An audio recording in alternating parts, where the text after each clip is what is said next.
Nagsisimula ang kwento ng sa wakas ay marating ng bida ang sandaling hinihintay niya buong buhay niya, at tila sobrang pumped siya para opisyal na simulan ng mga bagay-bagay, pero nang imulat niya ang kanyang mga mata, napansin niya ang isang pamilyar na kisame at napagtanto na ang kanyang buong katawan ay nagbago ng tuluyan. Kung ito man ay reincarnation o possession ay hindi na mahalaga dahil sa wakas ay nakatawid na siya papunta sa isang fantasy world. Ang totoo, si Kim Son-woo ay isang ordinaryong lalaki lang mula sa Korea na gumugol ng napakalaking oras sa paghahanda para sa araw na ito. Gumugol siya ng mga taon sa pagbabasa ng bawat libro, web novel, webtoon, at video game na makuha niya. Inilaan ng lalaki ang kanyang buong buhay sa malalim na pagsusuri ng bawat gawang minahal niya. At pag sinabi kong pagsusuri, pinag-uusapan natin ang napakahabang mga review na umaabot ng halos 6,000 karakter na puno ng matatalas na pamumuna. Walang sinanto ang mga autor, binanatan ang kanilang mga plotline at tinutukan ang bawat butas ng istorya. Araw-araw, nang walang pahinga, ang minamahal nating profesional na kritiko ay patuloy na gumagawa ng mga detalyadong pagsusuri, kabisado niya ang lore at character dynamics na parang nagkramang para sa pinakamahalagang pagsusulit ng kanyang buhay. Alam pa nga ni Son-woo ang eksaktong koordinasyon ng bawat sekretong item at nakatagong relic sa mga kwentong yun. Pero ang palagi niyang pamumuna ay may malaking kapalit, nagdulot ito ng pagtigil ng karamihan sa mga autor sa kanilang mga kwento. Ang kawawang lalaki ay naban at kinamuhian sa lahat ng reader forum, pero sa huli, gumana ang kanyang wild na plano, matapos magdulot ng gulo sa iba, sa wakas ay nailipat siya at nagising sa katawan ng isang bata sa ibang mundo. Ngayon, ang kailangan na lang niya ay tumingin-tingin at alamin kung saan siya dinala ng medieval na setting na ito. Napansin niyang 5 anyos pa lang siya, kaya nagpas siyang tingnan ang kanyang status window. Ginawa niya ang klasikong i-pose at sinubukan ng buong lakas, sumigaw para lumabas ang status screen niya, pero isang nakakahiyang katahimikan ang pumuno sa kwarto at walang nangyari, na nagdulot ng instant panic sa bata. Napagtanto ni Son-woo na hindi magiging madali ang kanyang bagong paglalakbay. Pero nagpasya siyang huwag masyadong mag-alala. Naaalala niya na marami sa mga kwentong pinuna niya ay walang status system na nagbibigay ng madaling shortcuts. Napagdesisyonan ng bata na ang kanyang pinakamabuting gawin ay gamitin ang kanyang modernong kaalaman para makaimbento ng isang bagay na revolusyonaryo at yumaman. At tulad nito, lumipas ang unang linggo ng kanyang bagong buhay habang 4 na taong gulang pa rin siya. Pero sumabak ang realidad nang malaman niyang Ivan Petrovich ang kanyang bagong pangalan, at hindi ganun kadali ang mga bagay-bagay, lalo pang lumala nang malaman niyang ang kanyang mga magulang ay mahihirap na magsasaka na hindi marunong bumasa at walang ideya kung saang bansa sila nakatira. Umaasang magrevolusyon sa merkado, sinubukan niyang gumawa ng sabon sa bahay, pero ang tanging nagawa niya ay magdulot ng malaking pagsabog. Bukod sa napag-alitan ng kanyang ina dahil sa paglalaro ng apoy, nalaman niya sa masamang paraan na may sabon na pala sa mundong ito. Pagsapit ng ika-6 na linggo ng kanyang bagong buhay, na-realize ng bata na hindi magiging madali ang pagiging inventor na magbabago sa mundo. Nagbago ang lahat nang pumunta siya sa bayan para bumili ng itlog. At biglang may mga lumilipad na dyaryo na nakatawag ng atensyon ng bata. Naintriga siya dahil ang lipunang kayang mag-print at mag-ipamahagi ng dyaryo ay hindi pwedeng ordinaryong medieval era lang. Sinimulan ni Son-woo na i-cross off ang mga options sa kanyang mental checklist, sinusubukang alamin kung anong genre siya napunta. Lumipas ang 15 linggo at hindi pa rin niya maintindihan ang mga alituntunin ng nakakalitong fantasy world na ito. Pero sa wakas ay nalaman ng bata ang pangalan ng kaharian at kung sino ang dakilang pinuno nito. Nang mapagtantong walang saysay ang mga options sa kanyang listahan, nagpasya siyang sunugin ang walang kwentang papel sa kanyang furry place. Lahat ng naroon ay kakaiba. At napapaligiran siya ng di pamilyar na kaharian na may mga kapitbahay na di niya kilala. Ngayon, ang pangunahin niyang tanong ay hindi kung saang kwento siya napunta, kundi kung anong genre ng mundong ito. Lumipas ang 4 na taon sa isang kisap mata, at ang ating bida ay 8 taong gulang na, sanay na sa pamumuhay doon. Biglang nabasag ang kapayapaan nang lumitaw ang kinatatakutang Demon King na nagbabanta sa buong mundo. Nagpanik agad ang mga taga-baryo, at sinubukan ng ina ng bata na pakalmayan siya. Sinabing manatiling ligtas sa loob ng bahay, sinubukan ng ama ni Ivan na pag-aanin ang loob ng pamilya, nangakong babalik siya agad habang papalapit ang mga imperial na sundalo, pero kinaladkad siya ng mga draft officers upang lumaban sa kakilakilabot at walang katapusang digmaan. at mula sa traikong sandaling iyon, nagsimulang lumabis ang pag-iisip ni Kim Son-woo. Lumipas ang 6 na taon sa mapait na paglalakbay, ngayon ay 10 taong gulang na ang bata at mas matanda na. Patuloy na tumutulong si Ivan sa kanyang ina sa mabibigat na gawaing bukid ng may husay at walang reklamo. Patuloy ang takbo ng panahon at ngayon ay opisyal na siyang 8 taong gulang na sa kakaibang mundong ito. Ginugugol ng binata ang lahat ng kanyang libreng oras sa pag-aaral, hanggang sa makabisado niya ang masalimuot na nakasulat na wika ng kaharian. Lumipas na ang 10 mahabang taon mula nang ma-reincarnate siya, at ngayon ang binata ay 14 na taong gulang na. Pero isang madilim na ulap ng kalungkutan ang bumabalot sa maliit na tahanan ng pamilya, nagdadala ng balitang malayo sa kaaya-aya para sa binata. Ang kinatatakutang opisyal na abiso tungkol sa pagkamatay ng kanyang ama ay sa wakas ay naipasa sa kanyang mga kamay. Winasak ang anumang pag-asang magkita pa sila, lalo pang lumala nang malamang ang opisyal na abisong iyon ay inilabas pa ng pamahalaan mahigit 2 taon na ang nakakaraan. Nagalit at naguluhan si Ivan, nagtataka kung ang genre ng mundong ito ay strategy game nga ba. Napagtanto ni Ivan na siya ay nakapasok sa isang wild na multi-genre na mundo na pinagsasama ang gunpowder, steam engines, slice of life, magic, at digmaan sa Demon King. Namutla ang kawawa sa di paniniwala nang mapagtanto ang katawa-tawang masalimuot na gulo na kanyang nasalihan. Lalo pang naging mahirap nang bumagsak ang kanyang ina sa walang pigil na pag-iyak sa traikong pagkawalang ito na tumama sa kanilang pamilya.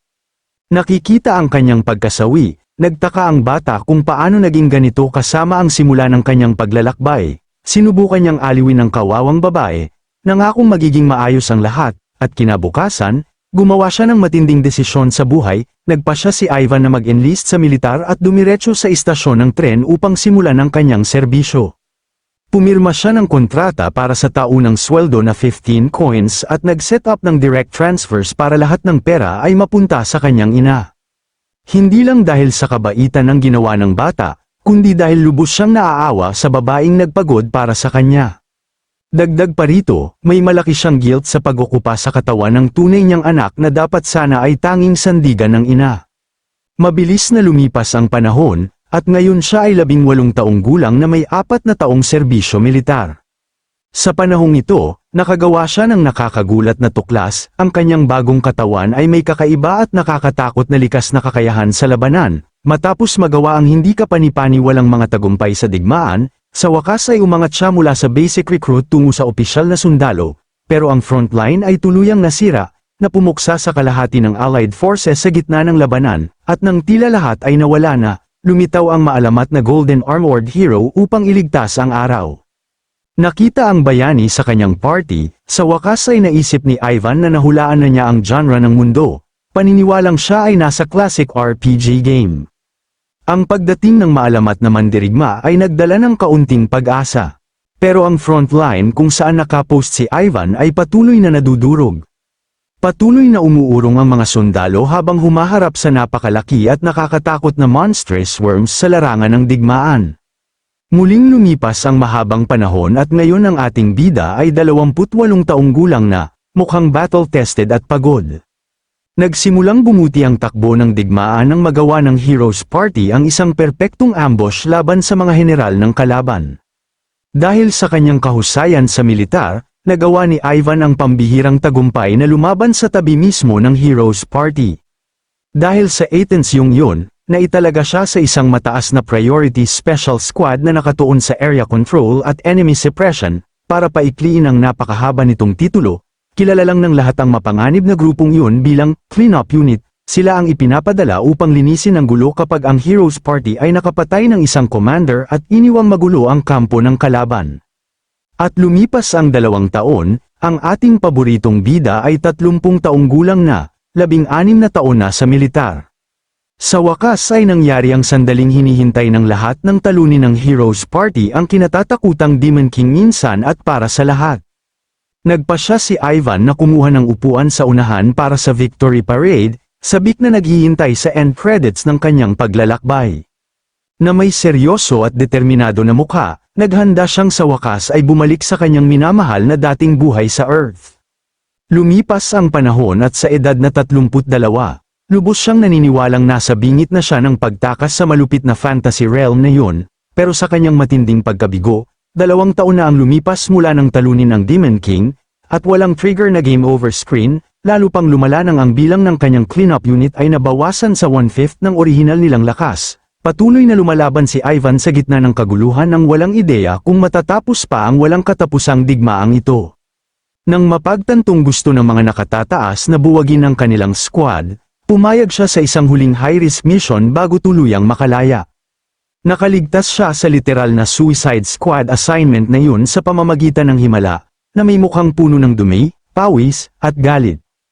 Ngayon sa edad na 34, naghihintay pa rin siya para sa napakahaba at nakakapagod na epilogue na ito upang sa wakas ay matapos.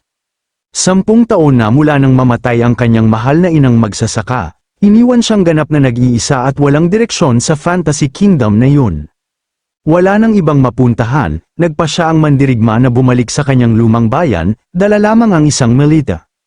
Nagpa siya si Ivan na magtatag ng isang ampunan malapit sa kabisera, kumupkop ng ilang batang nawala ng magulang sa digmaan, ngunit kahit ginagawa ang mabuting gawaing ito, patuloy na naghihintay ang bida sa eksaktong sandaling makakaalis na siya sa lugar na ito, kahit nagsasaya ang mga bata sa bagong ampunan, ang end credits ng nakakabaliw na kwentong ito ay walang senyales ng pagpapakita.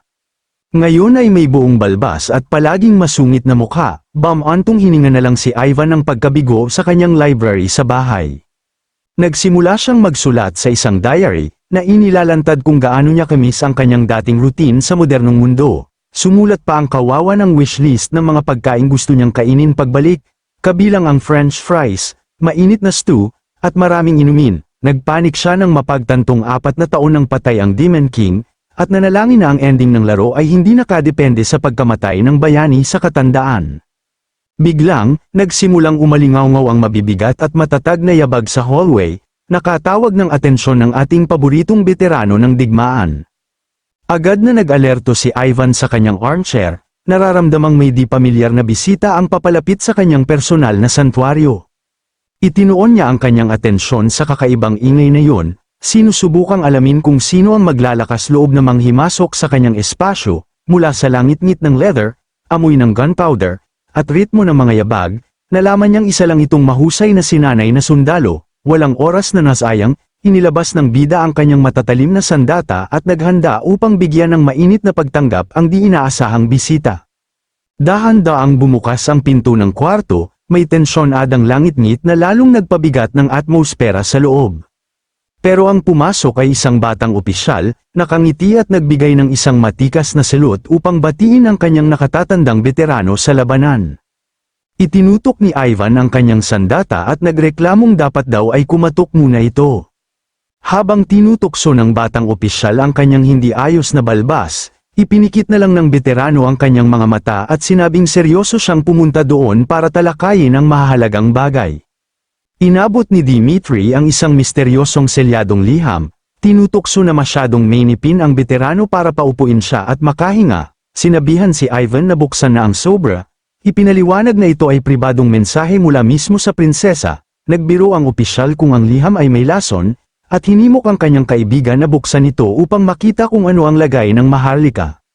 Nag-isip ng malalim si Ivan nang marinig ang tungkol sa prinsesa, nagtataka kung ano ang maaaring nais ng isang babaeng may mataas na katayuan mula sa isang simpleng sundalo. Pagkatapos ng lahat, ang makapangyarihang si Elizabetha ay hindi magsusulat ng liham sa kanyang sariling kamay para lang makipagkumustahan. Inihayag ni Dimitri na ang pampulitikang klima ay lubhang matindi, araw-araw na humihiling ang militar na bawasan ang kanilang hanay. Lalo pang lumala nang sinusubukan ng ambisyosong Crown Prince na si Alexandra na hatiin ang kaharian sa 5 piraso upang ibenta ito. Habang nilalamon ng kaguluhan ang bansa, ang hari na dati nilang tinatawag na dakilang pinuno ay nakaupo lamang ng walang imik, ngunit sa gitna ng lahat ng kaguluhang ito, may lumutang na interesanteng balita tungkol sa sikat na akademya na itinatag pagkatapos ng digmaan. Ipinakilala ng opisyal ang St. John's University at tinanong kung alam ng kanyang kaibigan kung sino ang star freshman ngayong taon.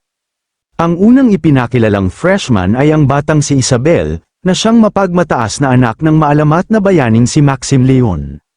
Pagkatapos ay si Oscar, ang malakas at nakakatakot na tagapagmana ng walang takot na Night Gilles de Rey, handang patunayan ang kanyang halaga.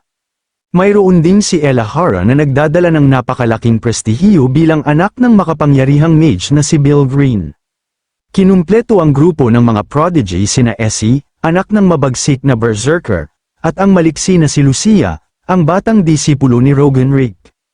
At upang pamunuan ng squad ng mga anak ng bayani, ang Saint mula sa orihinal na Heroes Party ang nagsisilbing department head.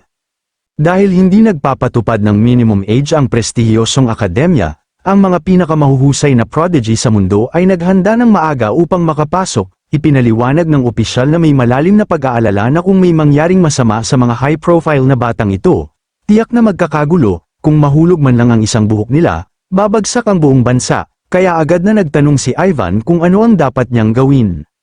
Diretsyong sinabi ni Dimitri, ang kanyang ultimong layunin ay protektahan ang bawat isa sa mga batang yun mula sa panganib sa loob ng 3 buong taon. Nagalit ng sobra ang veterano nang mapagtanto kung anong katawa-tawang setup ang naging resulta ng ending ng kwento ng bayani. Isinumpa niya ang magulong pampulitikang resolusyong ito, galit sa biglaang akademyang ito na sumulpot sa kung saan. Biglang, isang kaayla-hilakbot na hinala ang pumasok sa isip ni Ivan, nag-iwan sa kanya ng itsurang gulat na gulat habang pinag-uugnay ang mga pangyayari. Humingi ng sandali ang bida upang mag-isip habang pamipikit ang kanyang mata sa katawa-tawa at nakababahalang paghahayag na iyon. Idinampot niya ang 2 kamay sa mesa nang may labis na galit, at isang pulang aura ng puro pagkabigo ang nagsimulang lumabas sa kanyang katawan. Bumulalas ang mandirigma ng napakalaking mura ng buong lakas. Habang ang batang opisyal ay nakatitig lamang na walang kamalay-malay, sa wakas ay napagtanto niya na ang kwentong kanyang ni-reincarnate Anne ay isa palang generic na high school academy romance novel. Umurong si Dimitri sa takot sa biglaang pagsabog ng kanyang kaibigan, nagtatanong kung maayos pa ba ito. Nagalit si Ivan dahil nakipaglaban siya sa brutal na digmaan sa loob ng 30 taon, para lang matuklasang prologue lang pala ng kwento ang lahat ng iyon. Dinurog niya ang mesa gamit ang isang malakas na suntok ng puro pagkabigo, na pagtantong napahiya siya sa pagkakaloko sa loob ng napakatagal na panahon, ngunit di kalaunan, kumalat ang isang nakakatakot na ngiti sa kanyang mukha habang nagpapas siyang kailangan lang niyang tiyakin ang kanilang pagtatapos upang makarating sa kanyang wakas. Tinanggap ni Ivan ang misyon, sinabing susundin niya ang utos ng prinsesa, at nangako sa kanyang sarili na sa wakas ay makakauwi na ang kanyang alter ego. Nagpatuloy ang liham ng prinsesa, nabanggit niyang nakarating sa kanya ang mga balita tungkol sa komportable niyang pamumuhay at magiliw niyang tinanong kung kamusta na ang kanyang matandang kaibigan. Masaya niyang naalala ang mga araw na magkasama silang nag-aalaga ng hardin, at nagreklamo siyang umalis siya nang hindi man lang lumingon para magpaalam. Binalaan ng maharlikang babae na papalapit na naman ang taglamig, at sa pagkakataong ito ay nangangako itong mas matindi kaysa sa nakaraan. Habang naglalakad na malalim ang iniisip, marahang hinawakan ng prinsesa ang mga dahon ng halaman, nagpapakita ng matinding kalungkutan sa kawalan ng mandirigma. Pinuri niya ang lalaki, tinawag siyang kanyang pinagkakatiwalaang mga ngahoy sa kaharian. Habang nag-iisang naglalakad sa nagyayelong hardin, nangako siyang babayaran niya ng triple ang anumang hiling niya o gagantimpalaan ang lahat ng kanyang pagsisikap ng tunay na taos-pusong pagkakaibigan. At kung hindi pa rin yun sapat, tiniyak niyang handa siyang magbayad gamit ang mismong mga alaala nilang magkasama. Buong kumpiyansang sinabi ng magandang pinuno na kailangan pa rin ng kaharian ang kanyang debosyon tulad ng dati, nilagdaan niya ang liham ng may pagmamahal at natapos itong basahin ng bida, buod sa kanyang isipan ang lahat ng malatula na paligoy-ligoy. Ang pangunahing layunin ngayon ay tiyaking walang masasaktan sa mga VIP na batang yun sa kanilang 3 taong akademiko sa paaralan. Tinanggap ng lalaki ang academy job, kinalkula na kailangan lang niyang tiisin ang 3 taon ng pag-aalaga para makabalik sa Earth. Nakaupo sa sopa, tinanong niya kung sino ang unang freshman na darating at nalaman niyang papunta na ang anak ni Air. Nang marinig ang pangalan ng ama ng batang babae, agad na nanigas si Ivan, naalala ang napakagulong mandirigmang iyon ng malinaw. Bagamat kilala ngayon bilang dakilang hari ng drone, ang lalaki ay dating isang mabangis na barbarian na bahagi ng orihinal na Heroes Party. Napatawa siya nang maalala ang babaeng yon na sumisigaw at nagpapakita kung paano magpalinggan ng battle axe sa gitna ng labanan, at sa matinding pagkabigo ng ating nagdurugang bida. Ang unang problemang estudyanteng darating sa military school na yun ay nasa trending yun na naghahatid sa tagapagmana ng ganap na mabangis na mandirigma, handang simulan ang lahat ng kaguluhan sa kwento. Buong pagmamalaking ipinagdiwang ng mga barbarian ng Drone Kingdom, sinasabing minana ng dalaga ang dugo ng mananakop upang pamunuan ang lahat. Nagbiro sila kung aling larangan ang kanyang sasakupin, para lang malamang ang dalaga ay patungo upang duminahin ang mundo ng orchestral music. Lumitaw si Asadi na may dalang violin case sa kanyang likod, galit na sumigaw at nagtanong kung ano ang problema sa classical music.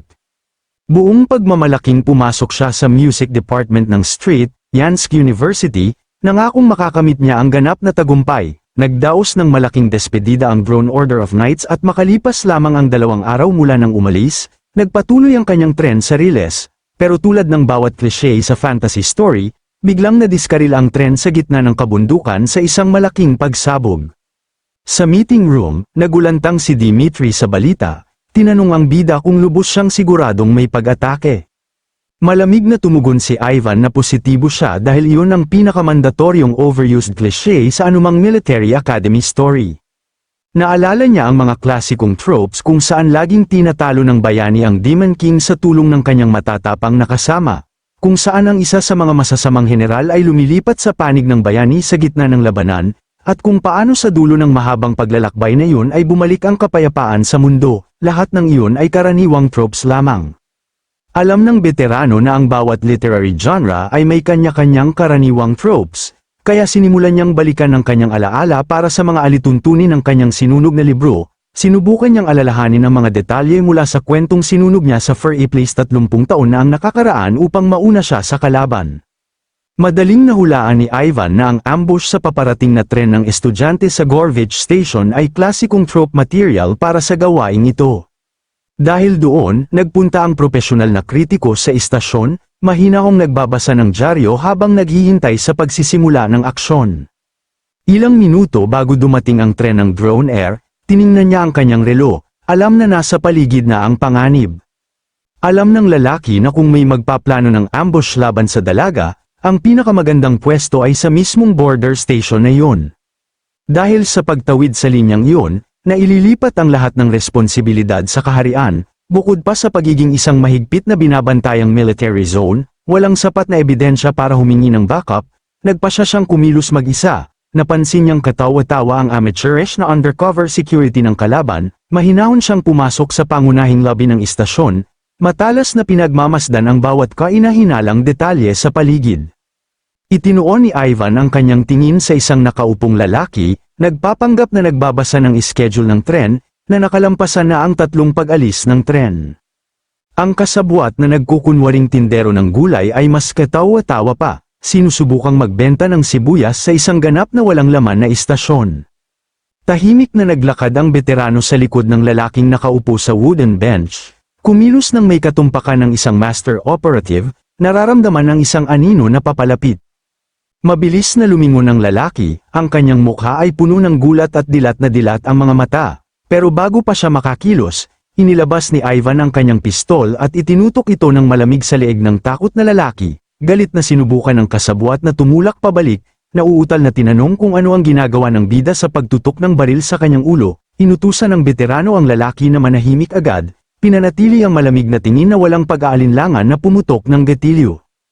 Nakita ng nagkukunwaring tindero ng sibuyas ang kaguluhan at sumigaw ng balisa, sinabihan si Ivan na tigilan ang ginagawa at manatili sa pwesto.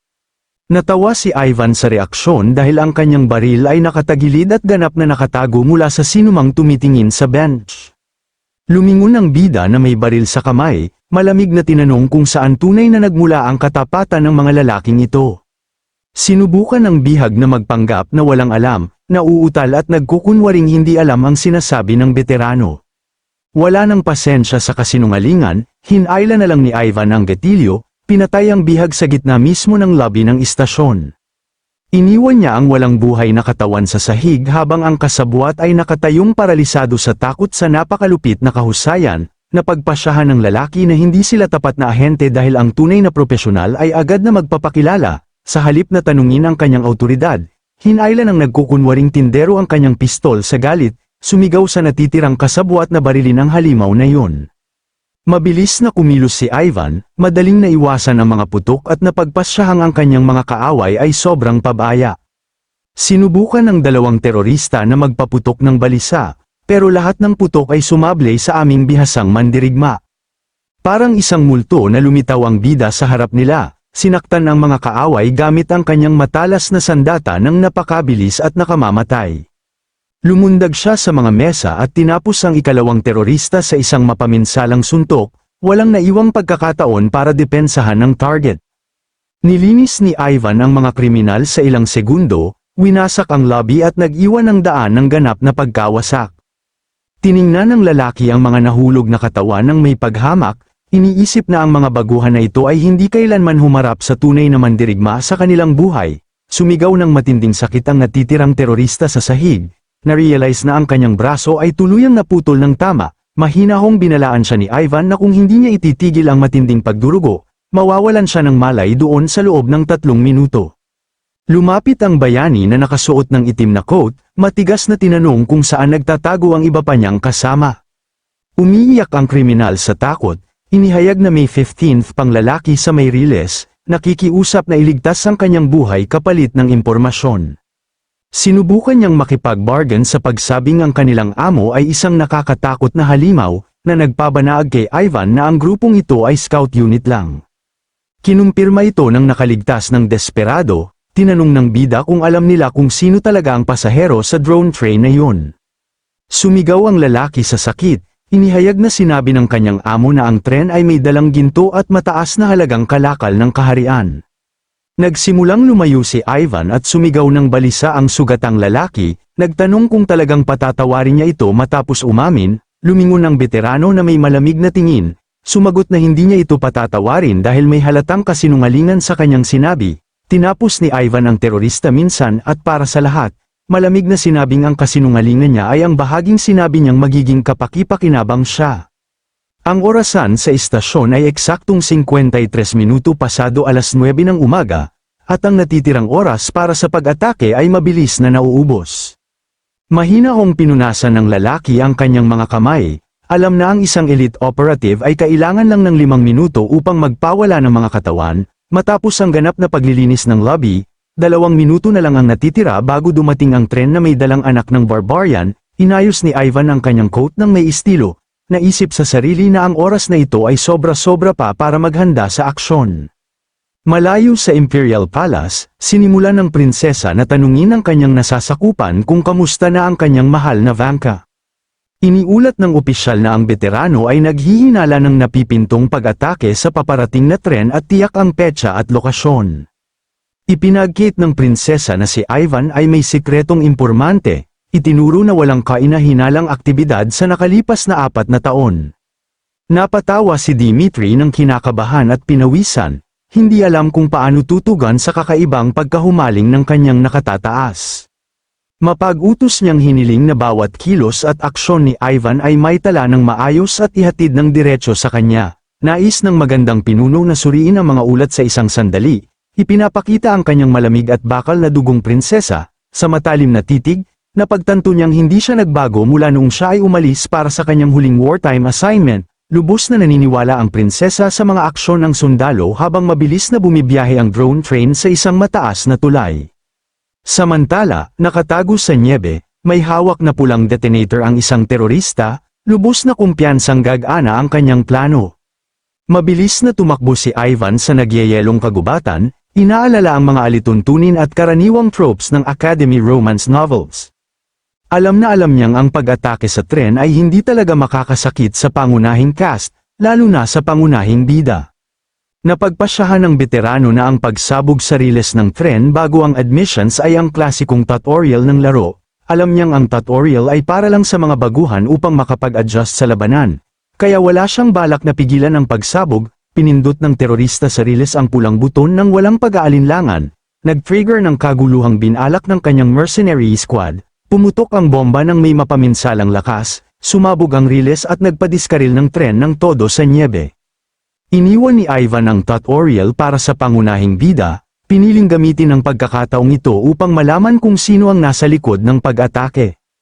Nagbigay ng thumbs up ang leader ng terorista, ipinagdiriwang ang pagsabog habang tahimik na lumalapit ang ating bayani mula sa likod. Plano ni Ivan na tuklasin ang pagkakakilanlan ng grupong rebelde upang madali niyang ma-eliminate ang mga ito sa paaralan. Mas gusto niyang magtrabaho mula sa anino, nagpapatakbo ng intelligence mula sa likuran upang maiwasan ang bukas na labanan sa hukbo. Ang kanyang pangunahing prioridad ay ang tahimik at mahusay na puksain ang anumang banta upang matiyak na ang kwento ay makarating sa tunay nitong wakas. Inilabas niya ang kanyang pistol at nag-aim ng may katumpakan. Kumilos ng may eksaktong walang awang kalikasan na kinilala ng kanyang dating cleanup unit. Nag-aapoy ng matindi ang bagon ng tren sa sirang riles, nagpapadala ng malaking halijing itim na usok sa kalangitan ng bundok. Ipinagdiwang ng mga terorista ang tagumpay ng pagkadiskaril. Sumigaw ng malakas na yumaman sila mula sa pagnanakaw ng kargamento.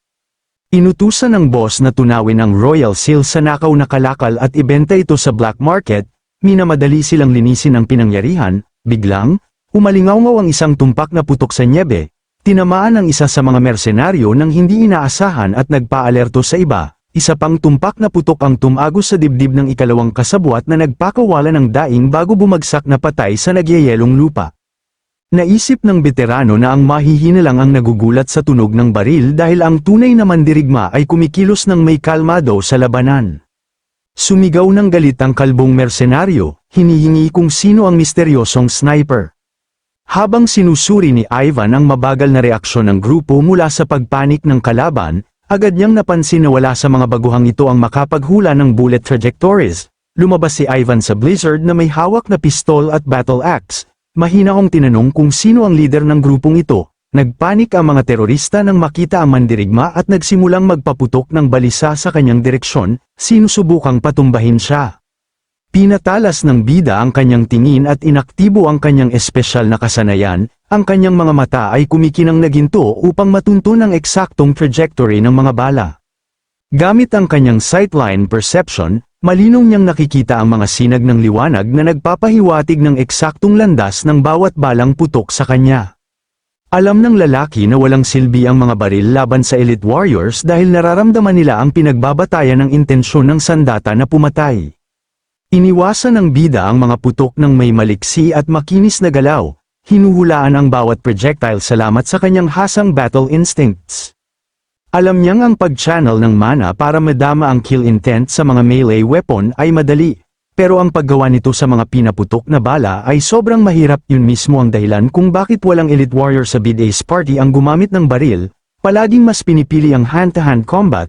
Gayunpaman, ang mga sundalo ng cleanup unit ang malaking eksepsyon, at bawat isa sa kanila ay may dalang pistol para sa combat efficiency.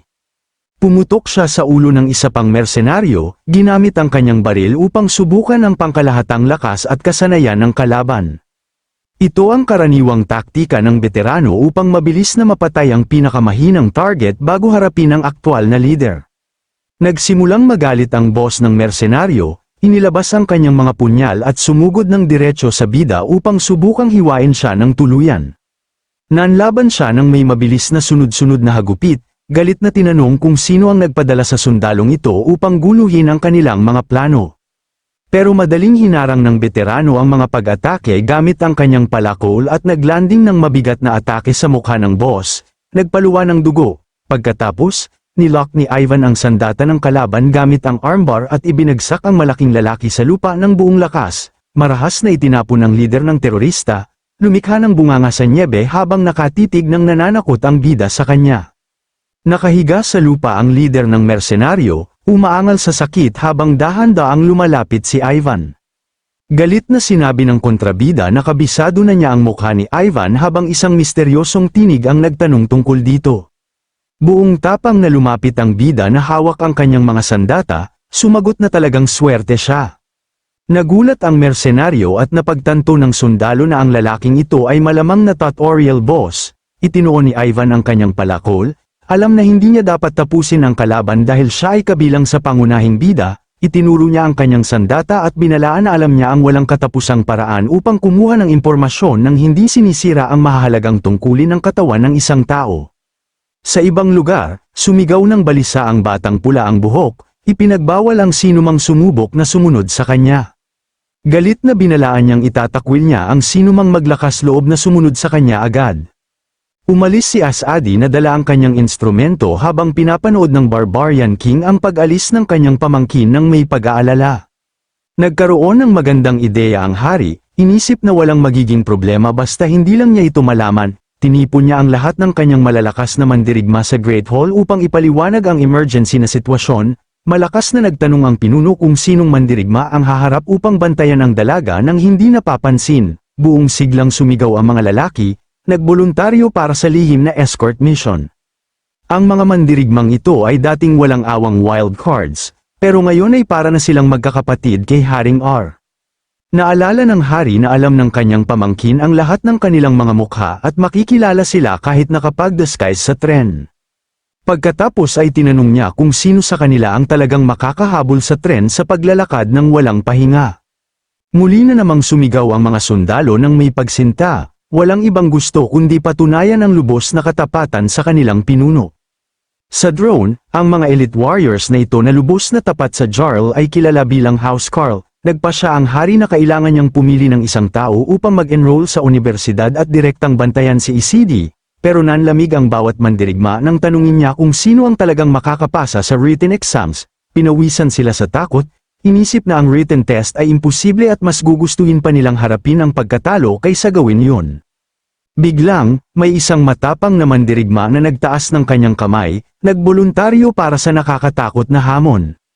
Ito ang mandirigmang si MMA Erickson, na yumuko sa kanyang Jarl at tinanggap ang akademikong atas. Napaluha ang kanyang mga kasama sa emosyon, sinubukang aliwin siya sa pagsabing, hindi naman siguro ganun kahirap ang exam. Ipinagdiwang ng hari ang kanyang tapang at opisyal niyang pinangalanan siya bilang bagong physical education freshman. Buong determinasyong umungal ang mandirigma, nangakong poprotektahan niya ang batang si SSC sa kanyang sariling buhay.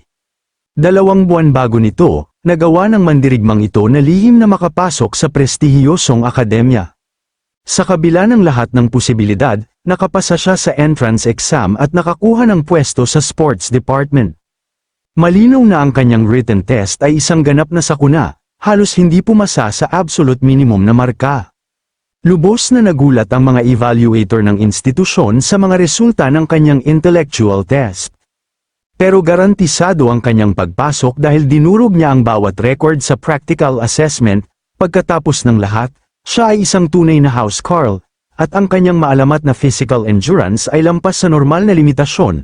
Noong Enero, ang bagong estudyanteng ito ay tumakbo sa tabi ng isang tren sa loob ng 2 araw nang walang tigil na matulog. Tumakbo siya ng baliw, sumigaw kay SSC na magmatatag at nagbanta sa sinumang maglakas loob na hawakan siya.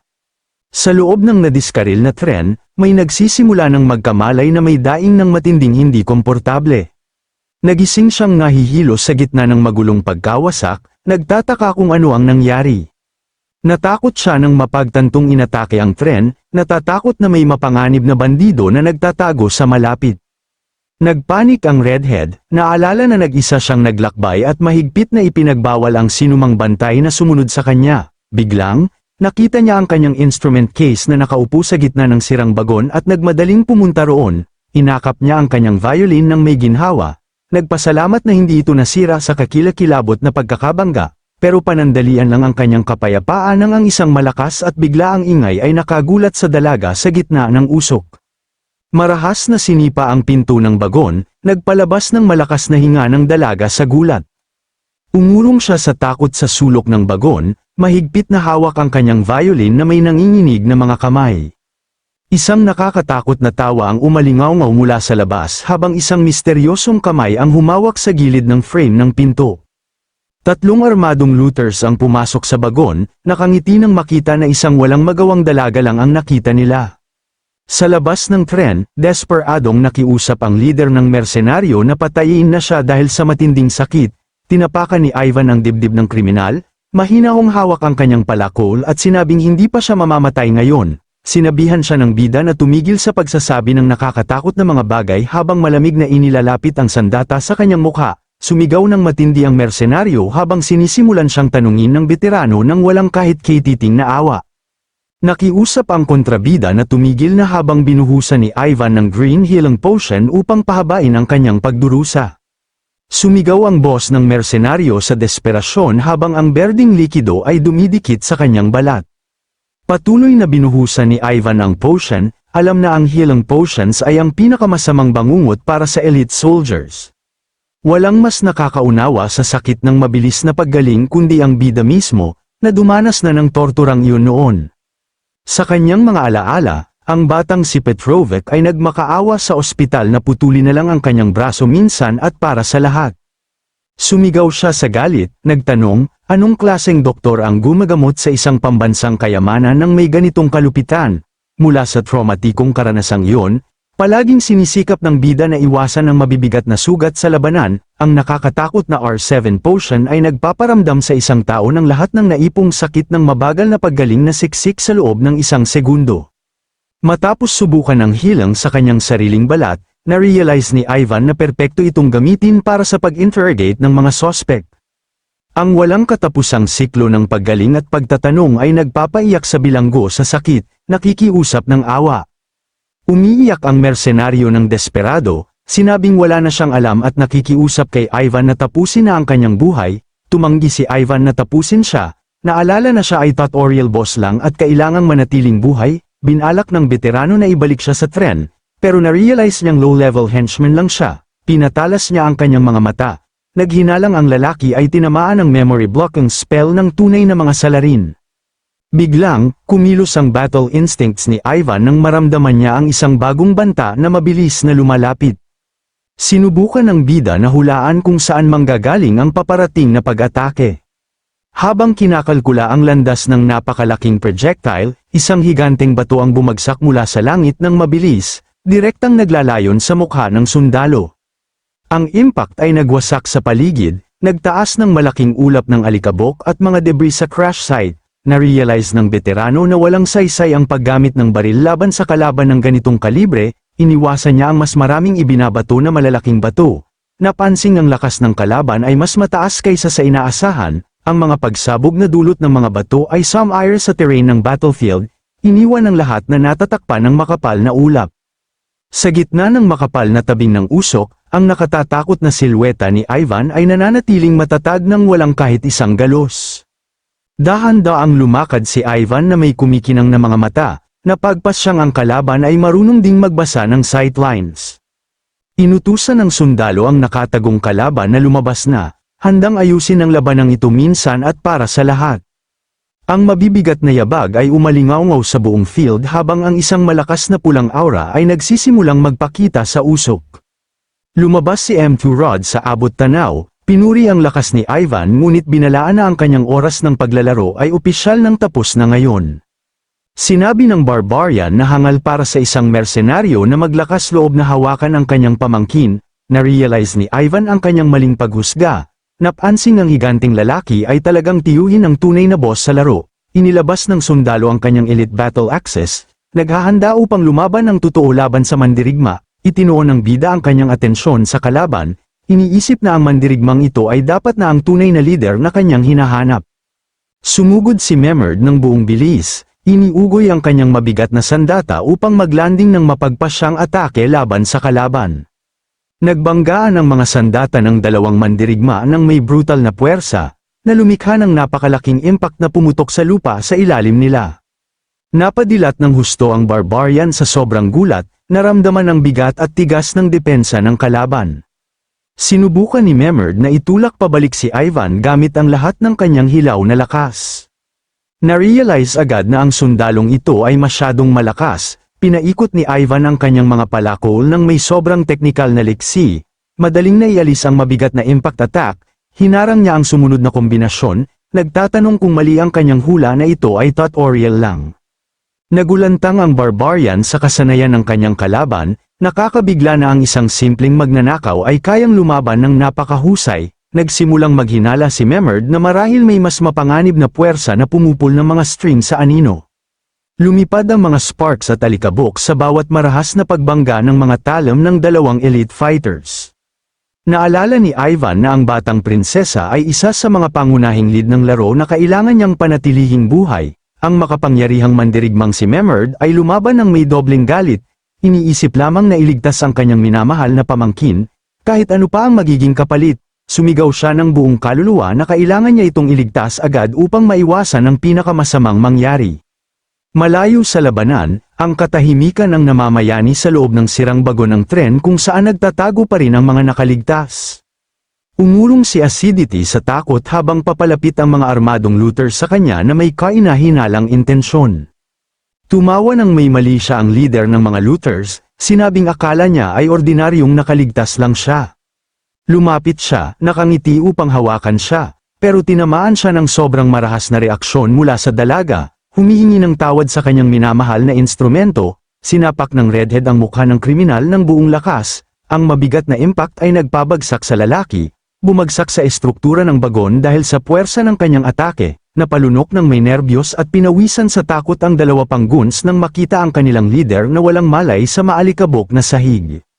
Nanginginig sa galit ang batang babae, hawak ang kanyang violin na nagkaroon ng ilang maliliit na basag mula sa atake. Umiiyak sa galit, sumigaw ang prinsesa na nasira nila ang kanyang violin, ipinakita ang parehong galit ng kanyang ina. Ngunit may dala rin siyang marahas na ugali na minana mula sa kanyang ama, na kilala sa buong mundo bilang ang Butcher.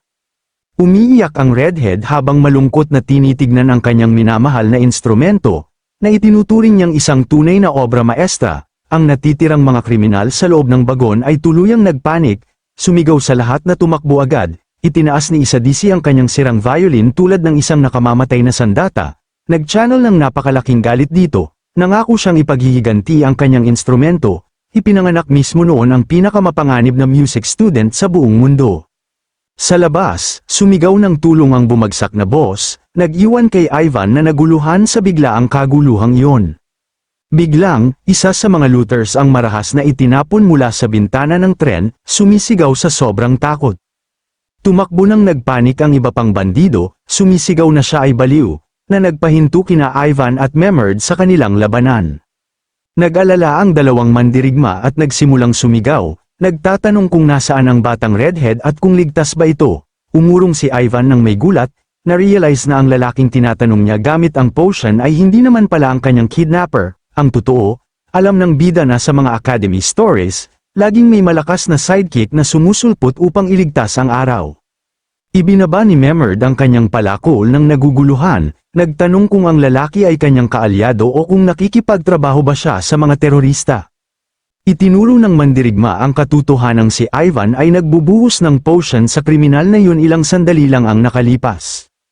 Nilinaw ng veterano na yun ang kanyang standard na interrogation method na ginagamit ng cleanup squad. Ipinaliwanag niyang kailangan niyang kumuha ng impormasyon at napatawa ng may ginhawa ang barbarian, sinabing dapat ay sinabi niya yun kanina. Biglang, naramdaman ni Memerd ang isang mabigat na kill intent na papunta sa kanya at lumingon ng may gulat sa panganib. Lumabas si Acidity na may madilim na tingin at mga matang kumikinang sa galit habang mahigpit na hawak ang kanyang sirang violin. Masayang tumakbo ang tiyuhin patungo sa kanyang pamangkin, ipinagdiriwang na buhay pa siya.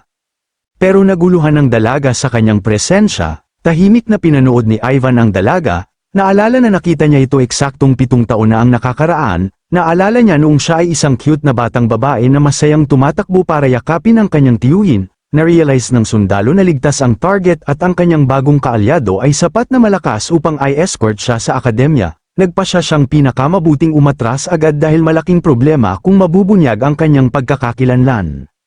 Nakita ng redhead na kakaiba na ang nakamask na mandirigma na kasama nila kanina ay bigla na lamang nawala ng parang bula.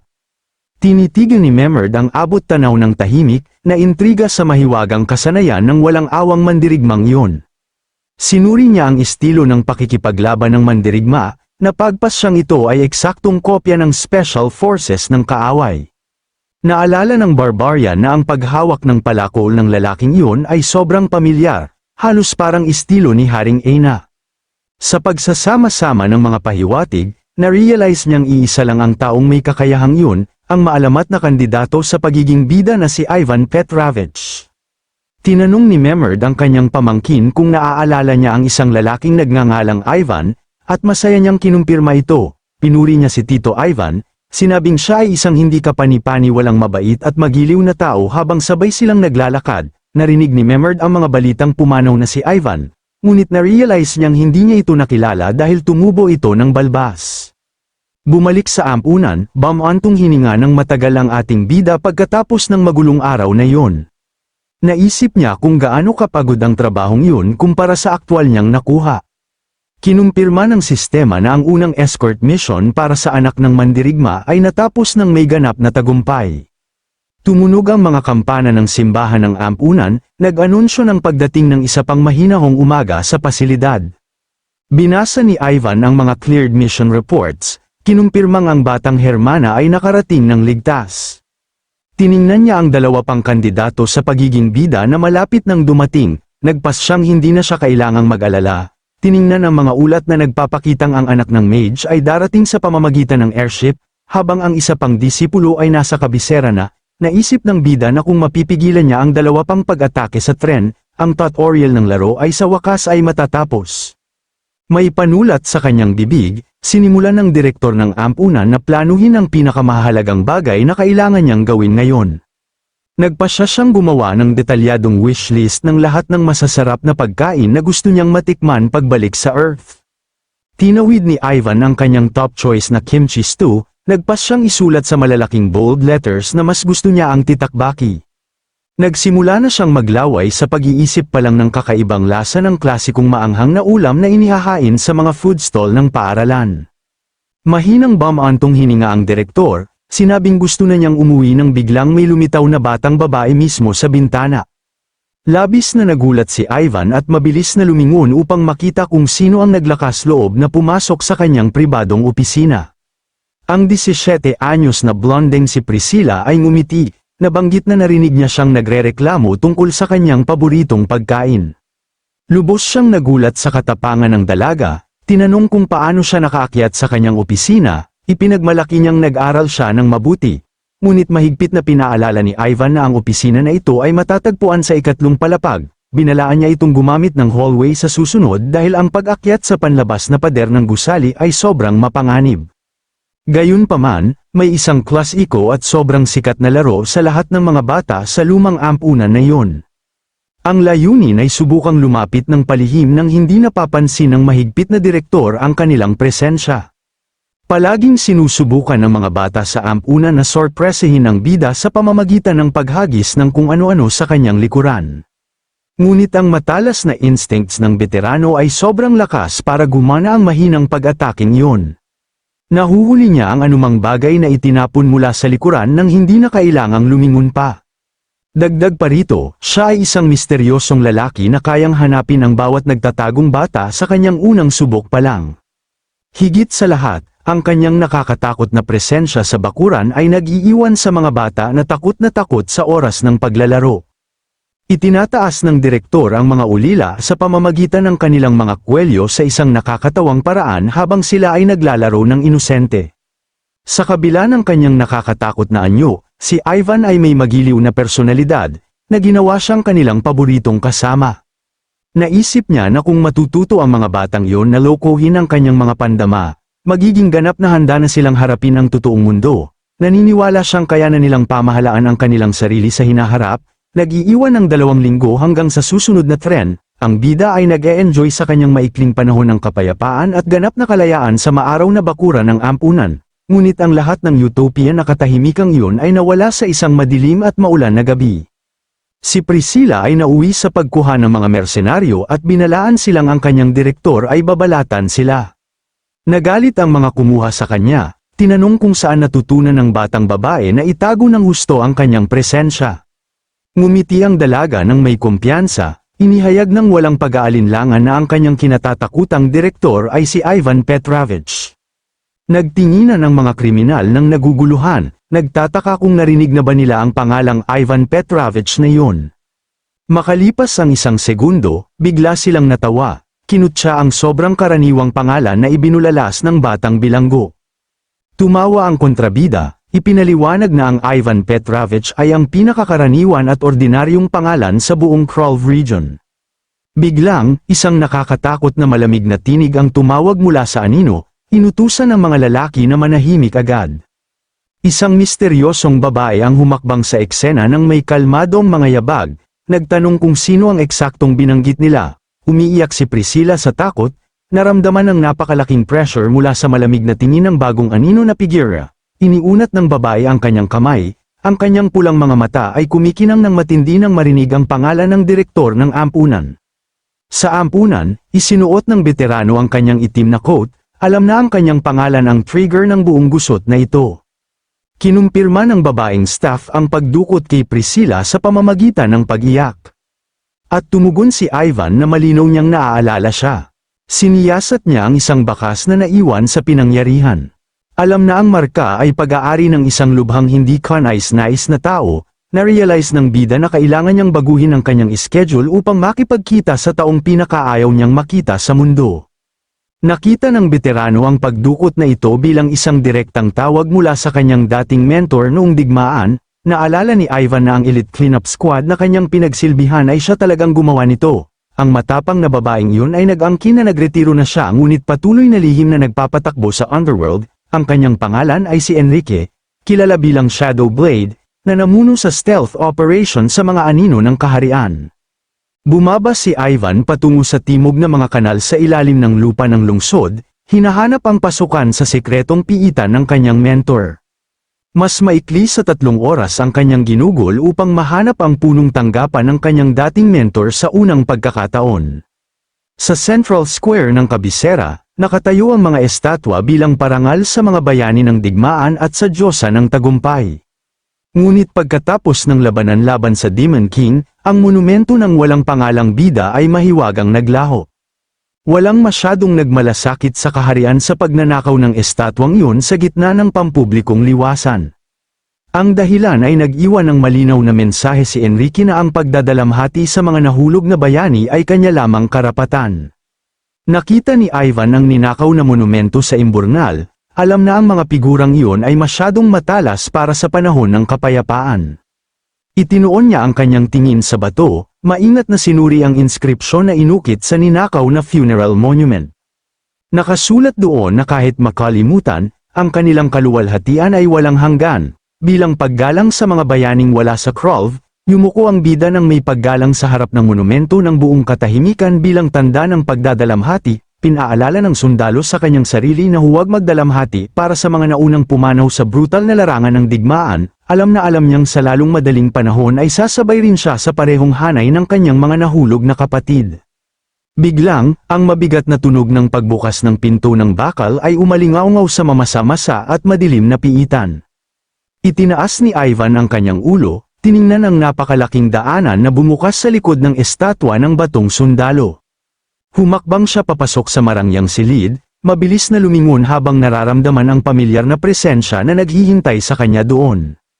Sa dulo ng mahabang hapagkainan, isang magandang babaeng may lilang buhok ang mahinahong nakaupo na may hawak na tasa ng tsaa. Mahinahong sinabi ng bida na naaalala pa rin siya nito habang nakatitig sa kahangahangang figura ng maalamat na rogue.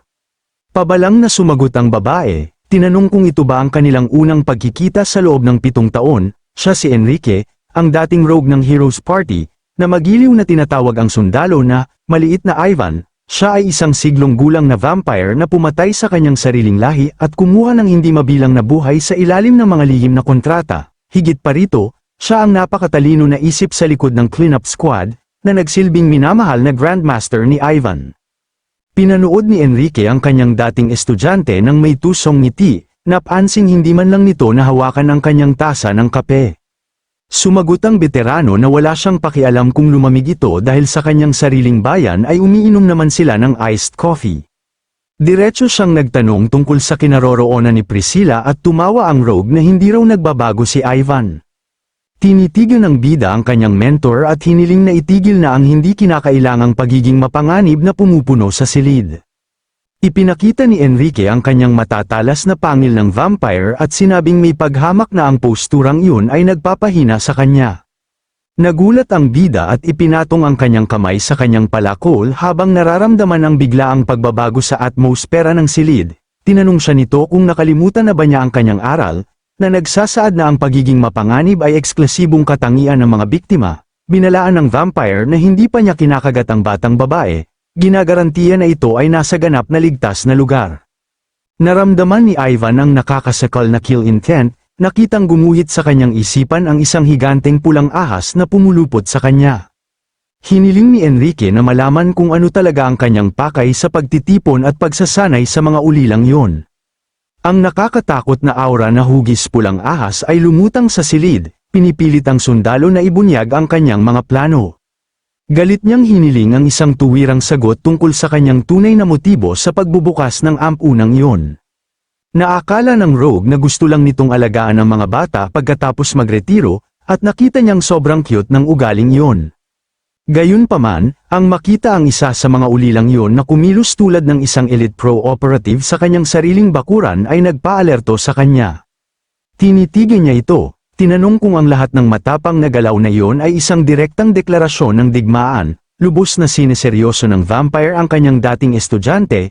Ipinapakitang siya ay tunay na nasaktan sa kanyang mga aksyon, gumawa siya ng nakakatawang tout, sinabing may pagkadismaya na siya ay labis na nasaktan sa buong sitwasyong ito. Higit sa lahat, nakita niyang katawa-tawa ang napakalaking balbas na suot nito. Tinawag itong isang kaiyahiyang disguise para sa isang bida.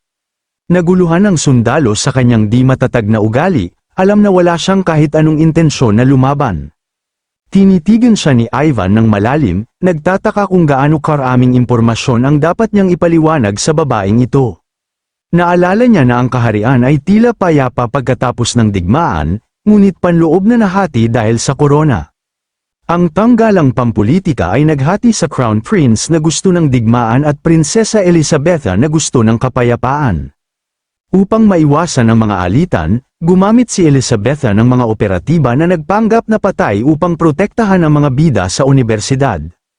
Alam na alam ng veterano na siya ang operatibang yun, at nakita niyang katawa-tawa na siya ay inaakusahan ng pagsasabuatan.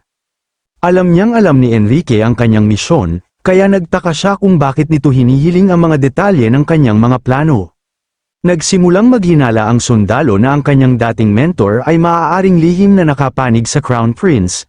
Nanigas siya, nagtataka kung ano ang balak gawin ng ganap na mabagsik at di mahuhula ang babaeng ito. Nabanggit ng bida na narinig niyang nagsanay ito ng isang disipulo na sumusubok na lutesin ang mga bagay ng mapayapa. Nakinig si Enrique na nakahalukip-kip ang kanyang mga braso, gustong malaman kung saan niya ito dinadala sa lahat ng formal na usapang ito.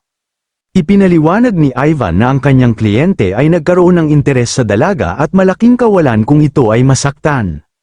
Nais niyang sabihin na kukunin niya ang kustodiya upang protektahan ito, umaasang maiintindihan ng kanyang mentor ang kanyang sinasabi. Gayunpaman, mula sa pananaw ng vampire, ang kanyang mga salita ay parang isang direktang banta na siya ay kanyang aalisin. Naisip ni Ivan na naunawaan ito ng perpekto ng babae. Ngunit mariin itong sinampal ang mesa sa galit, iniisip na siya ay binyantaan. Sumigaw si Enrique sa kanyang disipulo, inutusan ng dalaga na pumasok agad sa meeting room. Bumukas ang pinto at isang masiglang batang babae na nagngangalang Lucia ang sumagot sa tawag ng kanyang mentor ng buong sigla. Masayang binati ng dalaga si Ivan, sinabing marami siyang narinig na magagandang bagay tungkol sa veterano. Tiningnan siya ni Ivan ng may interes. Napansing siya ay tao at tinanong kung alam nito ang tunay na lahi ng kanyang mentor. Buong pagmamalaking ngumiti ang inosenteng dalaga, mabilis na sumagot na ang kanyang minamahal na mentor ay isang ordinaryong tao lamang. Sinabi niyang ang vampire ay may kakaibang jeta ngunit may mabuting puso at pinuprotektahan ang sangkatauhan ng kaharian. Naglabas ng gulat na tunog ang veterano habang umiiwas ng tingin ng vampire, namamatay sa kahihiyan sa eksena. Naisip ng bida na bihirang makakita ng taong may bukas na isip pagkatapos ng mapangwasak na digmaan laban sa demonyo. Pinuri ng vampire ang kanyang estudyante, sinabing ito ay mas mabuting tao kaysa sa kanila at ang kanyang pinakamahalagang kayamanan. Binalaan ni Enrique nang may nakamamatay na tingin na ayaw niyang alisin si Ivan, ngunit gagawin niya ang lahat upang ipagtanggol ang kanyang pinakamahalagang ari-arian. Tumayo si Ivan at inilabas ang kanyang mga combat axes. Nang mapagtantong ang mga bagay ay tuluyan ng lumala sa pagitan nila, tinanong niya kung saan ang kanyang katapatan at kung sinusuportahan pa rin niya ang prinsesa o sumali na ba siya sa kanilang mga pampulitikang kaaway. Ang tensyon sa pagitan ng kanilang dalawang magkasalungat na aura ay pumuno sa silid habang tinatanong niya kung ano ang inialok ng prinsipe sa kanya. Gumawa si Enrique ng sobrang naguguluhang mukha at tinanong kung hindi ba si Ivan mismo ang nakapanig sa prinsipe. Naguluhan din ang veterano at sumagot na hindi pa niya nakikita ang mukha ng Crown Prince sa kanyang buhay. Isang sobrang awkward na kumpletong katahimikan ang bumalat sa marangyang silid habang nagtititigan ang dalawang bida. Napagtanto nilang pareho na may napakalaking katawa-tawang hindi pagkakaunawaan sa kanilang usapan at hindi nila alam kung paano tutugon. Nagreklamo si Enrique na nakakapagod makipag-usap kay Ivan, nagpahayag ng pagsisisi na hindi siya binigyan ng magagandang kasanayan sa pakikipagkapwa. Biniro ni Lucia na sa tingin niya ay magaling silang magkapares at labis na nainis ang vampire sa komento. Sinubukan ng bida na magpahinga, iniisip na dapat niyang singilin ng prinsesa ng overtime para sa lahat ng sakit ng ulo na ito. Ngunit sa huli, humigop siya ng kanyang kape, nakahinga ng maluwag na alam na ang malaking isyu ay maayos ng nalinaw. Alam niyang kahit may mga bagong panganib sa tutorial, ang disipulo ay magiging ligtas dahil bantayan siya ni Enrique. Hinangaan ni Lucia ang kanyang mentor, sinabing ang kill intent ng maalamat na vampire ay tiyak na hindi biro. Pinapanood ang dalawa na kumilos tulad ng mag-ina. Naramdaman ni Ivan na ang parent-teacher conference ay natapos ng ligtas. Itinanggi niyang nagturo siya ng ambush tactics. Sinabing ang mga ulila ay natuto ng mag-isa upang maghanap ng mga trabaho. Matapos ang mahabang usapan, naglakad pabalik si Ivan kasama si Priscilla, napansin ang napakalaking layo ng lokasyon. Nagtaka ang direktor kung bakit ang dalaga ay pumunta sa city center at nauwi sa pagkakahuli ng mga gwardya. Nag-ipon ng lakas ng loob si Priscilla at mahinang tinawag siya habang ang veterano ay matiyagang nakikinig sa daan. Tiningnan siya ng batang babae na may luha sa kanyang mga mata, tinanong kung naghahanda na ba siyang iwan sila. Naalala niyang bumisita ang mga opisyal ng gobyerno at madalas siyang lumalayo sa ampunan kamakailan. Naisip ni Ivan na ang kanyang nakasulat na mga plano sa paglalakbay ay dapat na nagpaisip sa dalaga na siya ay tuluyang aalis. Gayunpaman, naisip ng bida na marahil ang tunay na isyu ay mas malalim pa kaysa sa isang simpleng biyahe. Na-realize niyang hindi niya sinasadyang nailabas ang kanyang panloob na damdamin, na siya ay nagpaplanong umalis. Nakinig ang batang babae ng buong katahimikan sa tapat na mga salita ng kanyang minamahal na tagapagtanggol tungkol sa kanyang pag-alis, nagsimula siyang humagulgol, nakikiusap sa direktor na huwag silang pabayaan sa anumang pagkakataon, naunawaan ng veterano na bilang isang ulila ng digmaan, natakot siyang mawala ang tanging ligtas na kanlungan sa kanyang buhay. Naisip niyang naghanap siya ng trabaho sa lungsod at napagkamalang elite spy dahil sa sobrang tahimik nitong paglalakad. Marahang inilapag ni Ivan ang kanyang coat sa kanyang mga balikat at tinanong ni Priscilla kung saan siya nito balak pumunta. Inamin ng bida sa kanyang sarili na tunay niyang nais na umalis sa alternatibong mundong ito at bumalik sa Earth. Ngunit alam niyang ang kanyang kasalukuyang responsibilidad sa mga batang iyon ay pumipigil sa kanya na umalis agad. Inihayag niya na pupunta lamang siya sa universidad, nangakong babalik siya upang dalawin sila ng madalas. Nakaramdam ng ginhawa si Priscilla nang malamang ang direktor ay naglaan ng labis na pagsisikap sa ampunang iyon at hindi sila nito pababayaan. Kinakalkula ng veterano na kakailanganin niya ng mga 3 taon upang matapos ang lahat ng natitirang negosyo ng institusyon. Alamang mahirap na university entrance exam sa Nobyembre. Ang batang babae ay nagsisimula ng magplano, ngumiti siya, iniisip na kung lahat sila ay makapasa sa exam, makakasama nila muli ang direktor sa loob lamang ng 1 taon, tinipon ng dalaga ang mga ulila, ipinaliwanag ang mga alituntunin na dapat nilang gawin ang lahat ng buong lihim nang hindi niya nalalaman, buong determinasyon niyang sinabi na kailangan nilang mag-aral ng mabuti nang walang kahit nakititing na hinala ng direktor. Nagsisimula ang panloob na karera at kung aling grupo ang unang matanggap sa universidad ang siyang magtatagumpay.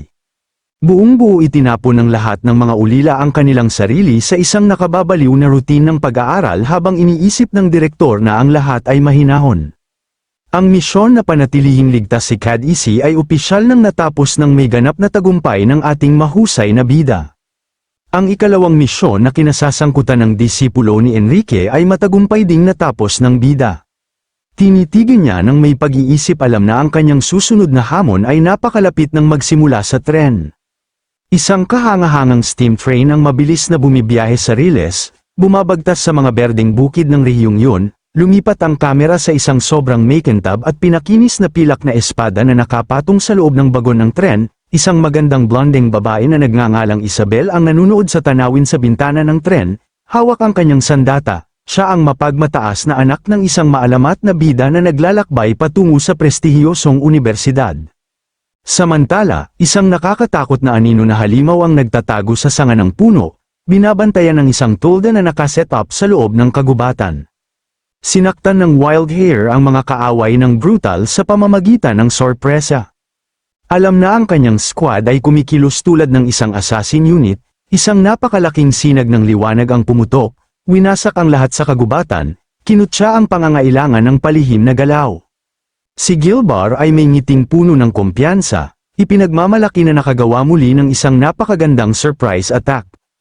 Sumigaw ng galit ang Dark Elf, tinawag siyang ganap na baliw dahil sa pagkilos ng may napakalakas na pagkawasak.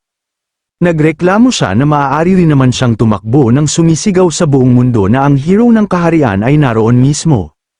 Biglang, nakarinig ang elf ng kakaibang ingay at mabilis na lumingon, naghinala ng isang bagong banta. Binaliwala ni Gilbar ang kanyang mga babala at sumulong, pinaikot ang kanyang liwanag na espada na determinado na hindi matalo sa mga halimaw.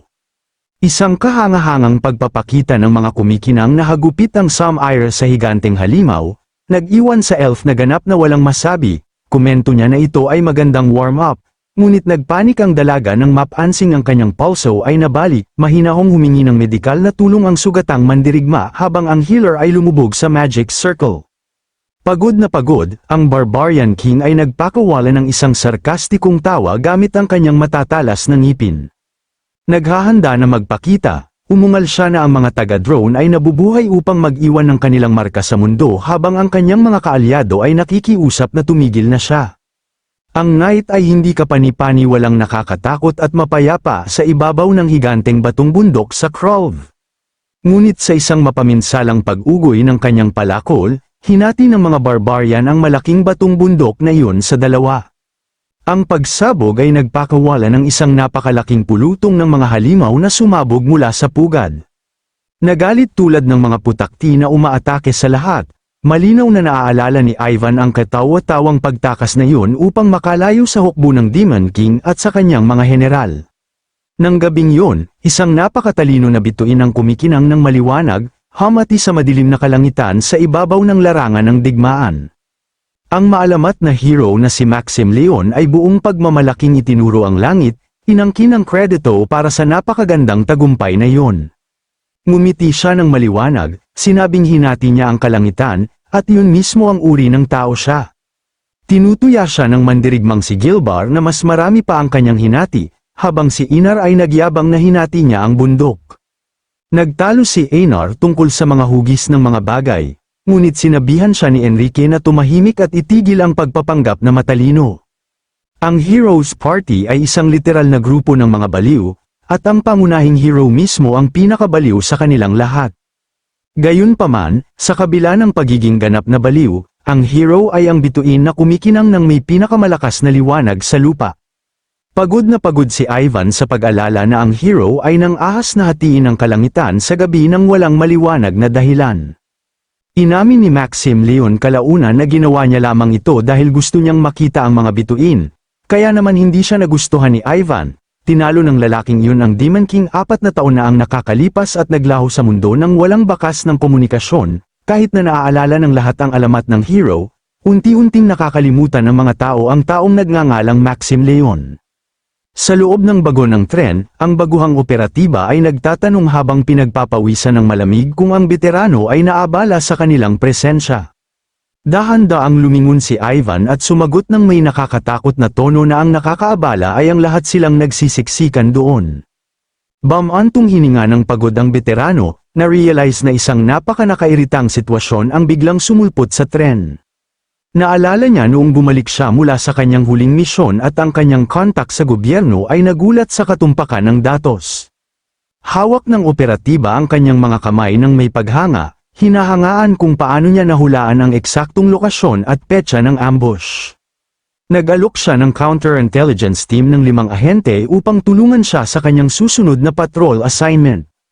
Nagtanong ng may pag-usisa ang opisyal kung paano nakagawa ang isang retiradong sundalo ng gayong lihim na information network.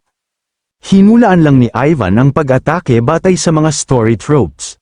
Ngunit sa gobyerno, tila nagpapatakbo siya ng isang ahensya, alam niyang hindi niya kailangang ibunyag ang katotohanan sa likod ng kanyang mga hula dahil ang awtoridad ng isang mandirigma ay nagmumula sa misteryo. Gayunpaman, bilang direktang resulta ng hindi pagkakaunawaang yun, nauwi siya sa isang hindi gustong escort squad, napilitan siyang magdala ng 18 baguhang especially iya na malinaw na ipinadala lamang upang bantayan ang kanyang bawat kilos. Nakita ni Ivan na katawa-tawa na ang mga especially iya ay nakasuot ng magkakaparehong suit at nagpas siyang tapusin na ang baguhang setup na yun. Itinuro niya na sa dami ng bakanteng upuan sa bagon, ang pagsisiksikan nilang lahat sa iisang sulok ay sobrang kainahinala. Tinawag ng veterano ang mga operatiba na mga pabayang baguhan, nagtataka kung paano siya makakapagretiro sa mga profesional na tulad nito. Nagpasya siyang magbigay ng isang napakahabang lektura. Sinabing sa kanilang edad, mas mahigpit ang mga bagay sa militar. Nagpatuloy ang steam train sa kanyang paglalakbay, bumubuga ng kulay abo na usok sa bughaw na kalangitan habang dahan-daang lumilipas ang oras. Patuloy na umiikot ang mga bakal na gulong sa riles, marahang inuuga ang bagon sa biyahe. Sa istasyon, nagpaalam ang mga baguhan ng may paggalang at panginginig, nagpapasalamat kay Ivan sa kanyang payo. Sa biyahe, mahigpit na pinagalitan ni Ivan ang mga ito, tinuruan silang ang tunay na operatiba ay dapat itago ang kanilang mga intensyon. Tumakbo ang mga lalaki ng umiiyak at pagod matapos tiisin ang 18 oras na sunod-sunod na lektura ng walang kahit isang pahinga, pinanood ng veterano ang mga especially iya na tumatakbo sa malayo, nakahinga ng maluwag na sa wakas ay malaya na mula sa pagbabantay na yun, perpektong gumana ang kanyang plano. Binigyan ng mga lalaki ng aral sa buhay at isang dahilan upang mawala. Higit pa rito, inutusan ng mga baguhan na bantayan ang batang si Oscar, na nagpapadali sa mga bagay para sa hero. Naisip ni Ivan na perpekto ito dahil inalis niya ang mga especially iya at ginagarantiya ang kaligtasan ng isang mahalagang miyembro ng grupo. Sa mismong sandaling yun, isang magandang blondeng babae na may dalang melita ang naglakad lampas sa kanya sa koridor ng tren. Naglakad siya ng nakayuko at may malayong tingin, tila malalim ang iniisip tungkol sa kanyang kapalaran. Sa loob ng kanyang pribadong cabin, ang batang blonde ay nakapatong ang kanyang mukha sa kanyang kamay, sobrang inip. Habang nakatingin sa bintana, sinubukan siyang aliwin ng kanyang butler, hiniling na huwag siyang mag-alala dahil ang kanyang ama ay palaging nangangalaga sa lahat. Ngunit marahas na tumugon ang dalaga, sinampal ang kamay ng lalaki at nagpakita ng matinding pagkainis sa kanya. Na may mga matang nag-aapoy sa galit, inutusan ni Isabel ang alipin na tumahimik, tinawag ang lalaki na isang walang kwentang hanggal. Sinubukan ng lalaki na humingi ng tawad, natatakot, ngunit malamig na inutusan siya ng batang si Isabel na umalis sa kanyang paningin. Tinawag niya itong hangal habang pinapanood ang lalaki na umalis sa marangyang cabin ng tren nang nakayuko ang ulo. Tahimik na isinara ng butler ang pinto, malungkot at bigo sa malamig na pagtrato ng kanyang may bahay, napagti ang kanyang mga ngipin ng butler nang may naipong galit habang lumalayo sa cabin ni Isabel. Ang tren na ito ay umalis mula sa street, Mountailian at may dalang ilang pasahero na patungo sa kabisera. Dahil ito ay isang ruta na malapit sa mga combat fronts laban sa mga demonyo, malaki ang seguridad sa rehiyon. Pinagmasdan ni Ivan ang tanawin, iniisip na karamihan sa mga lugar na kanilang dinadaanan ay mahusay na binabantayang military zones. Dahil sa lahat ng presensya ng gwardya, sa 30 istasyon sa ruta, 3 lamang ang madaling pag-atakehan. Sa unang bahagi, perpekto para sa isang ambush, dumaan ang tren ng maayos nang walang anumang insidente. Sa ikalawang bahagi, madaling kapitan ng mga bandidong nakasakay sa kabayo, nagpatuloy ng mapayapa ang biyahe. Pagkatapos ay inilagay ng veterano ang kanyang kamay sa ilalim ng kanyang coat, handang bumunot ng kanyang pistol sa isang sandali. Pagdating sa huling kritikal na bahagi, nag-maximum alert si Ivan, naghihintay sa pagsisimula ng aksyon. Tumingin siya sa paligid at napansin na ang mga pasahero sa bagon ay patuloy na kumikilos ng normal. Ang tensyonadong katahimikan sa silid ay nag-iwan sa veterano na lalong naintriga sa kawalan ng galaw. Nagtanong siya kung mali ang kanyang hula dahil ang tutorial ng kwento ay dapat na isang ambush sa tren. Nagsimula siyang matakot na ang nakaraang engkwentro ay isang nagkataon lamang at ang mga bagay ay talagang naiiba. Nagalit si Ivan sa pagsasaalang-alang sa kakilakilabot na posibilidad na ang mundong ito ay hindi sumusunod sa mga academy tropes. Isang matinding pagkabigo ang kumonsumo sa hero, nagtanong kung ang kwentong ito ay may tunay na wakas. Pagdating sa huling istasyon, tumakbo ang mga tao nang nagpanik, sumisigaw na isang may balbas na armadong lalaki ang umaatake sa kanila. Naisip niya kung ang orihinal na hero ay hindi talaga nag-isa, ngunit sa halip ay bumalik sa kanyang sariling mundo. Kung umalis ang tagapagligtas, tinanong ng hero ang traikong kapalaran ng pinabayaang mundo. Naalala ng hero ang kanyang dating buhay sa Korea at nagtaka kung ano ang mangyayari sa kanya ngayon. Habang ang tren ay bumubuga ng usok sa kadiliman ng plataporma. Patuloy na mabilis ang kanyang mga iniisip, nakaramdam siya ng matinding pagkasuklam sa lugar na yun at desperadong nais na umalis doon minsan at para sa lahat. Namiss ng hero ang komportableng kama, ang makapagsalita sa kanyang wika, at ang paglalaro ng kanyang mga video game. Kinamumuhian niya ang medieval fantasy universe na yun kung saan ang mga pangunahing konsepto ng kaginhawaan ay hindi umiiral. Isang matinding dalamhati ang sumakop sa kanyang isip, pinabalik sa kanya ang desperasyon ng pagiging nakulong doon. Biglang, nagbago ng husto ang tingin ni Ivan habang nararamdaman ang agarang panganib na papalapit. Ang ilusyon ng kanyang desperadong refleksyon ay marahas na nawasak tulad ng basag na salamin sa harap niya. Agad siyang kumilos, tumalon pa atras habang isang mapaminsalang pagsabog ang sumire sa bagon ng tren. Nilamon ng apoy ang lahat sa paligid, kumalat ang mga pagkawasak at usok sa buong estrukturang metal ng sasakyan. Ang napakalaking pagsabog ay hamati sa tren sa dalawa, itinapon ang mga bagon ng diretsyo mula sa riles. Ang mabigat na estruktura ay bumagsak patungo sa bangin sa isang ganap na gulo ng apoy at usok. Sa gitna ng sakuna, ang batang si Isabel ay sumisigaw sa desperasyon habang siya ay itinapon ng puwersa ng impact. Si Kim Son-woo, na ang takot ay naglaho, nagbigay daan sa malamig at kalkulado na isip ng maalamat na Ivan Petrovich. Sa tumpak na mga galaw, ginamit niya ang kanyang kasanayan upang mapahina ang pagbagsak ng mga pagkawasak sa Dark Knight, Nakatuon at Maceland, napansin niyang ang tutorial ay hindi pa talaga tapos, at tama ang kanyang mga hula, lumundag siya ng kahanga-hanga laban sa kabilugan ng buwan, ipinapakita ang ganap na kontrol sa sitwasyon sa gitna ng pagbagsak. Si Ivan ay nagpakawala ng isang mabagsik ng ngiti, determinadong marating ang wakas ng kwentong yun, kahit ano pa ang kailangan. Ang mga sirang bagon ay tahimik na nakahiga sa ilalim ng lambak, na palibutan ng usok at alikabok pagkatapos ng impact. Isang makapal na malabughaw na hamog ang bumabalot sa mga pagkawasak habang ang mga nakaligtas ay nagsisimulang gumalaw. Nagsisimula ng magkamalay si Isabel, nagpakawala ng daing na puno ng sakit. Nararamdaman ang buong bigat ng impact sa kanyang katawan, dahan-dahan niyang iminulat ang kanyang mga mata, sinusubukang i-proseso ang katawa-tawang pagkawasak na nangyari sa paligid niya. Na-realize ng batang blonde na siya ay inaalalayan ng kanyang sugatan ngunit tapat na butler sa gitna ng usok. Nagulat siya nang makita ang lalaki na may matinding sugat na may dugong tumutulo sa kanyang leeg.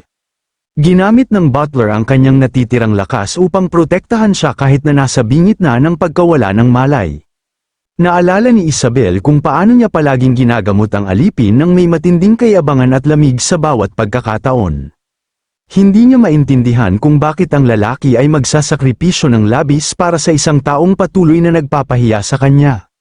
Nakiusap ang butler na tumakbo siya at iwan siya, inihayag na ang mga umaatake ay nagta-target sa kanya. Tinawag siya ng maharlikang babae na isang hangal na may mga matang puno ng luha, tinanong kung bakit niya ililigtas ang isang taong napakapuot. Sinabi niyang hindi magmamalasakit ang kanyang ama sa kanyang kamatayan at hindi niya dapat isinapanganib ang kanyang buhay. Mahinang ibinulong ng lalaki na alam na niya yon, ngunit hindi pa rin nag-atubiling protektahan siya mula sa panganib. Inamin niyang hindi niya kailanman nais na makuha ang atensyon ng hero, kundi ito pa rin ang kanyang tungkulin na protektahan ang kanyang anak. Iniwan ni Maxim Leon ang tapat na knight upang gabayan at protektahan ang kanyang mahalagang anak. Sa isip ng sugatang knight, ang batang Maharlika ay kumakatawan sa nag-iisang natitirang pag-asa para sa isang mas maliwanag na kinabukasan. Nakatayo si Isabel na naguguluhan sa pahayag ng kanyang kaalyado habang sinusubukang tulungan siyang manatiling may malay. Pinagmasdan ni Ivan ang buong dedikasyon ng lalaki. Tila humanga sa gayong hilaw na katapatan, ginamit ng veteranong sundalo ang kanyang hilaw na lakas upang alisin ang mabigat na metal na pagkawasak na nakakulong sa dalawang nakaligtas. Tinanong niya ang pangalan ng Maharlikang mandirigma, at sumagot ang lalaki nang may kahirapan na siya ay nagngangalang Diane August. Nang tanungin tungkol sa kanyang pagkakakilanlan, ipinakilala lamang ng veteranong sundalo ang kanyang sarili bilang Ivan Petrovich.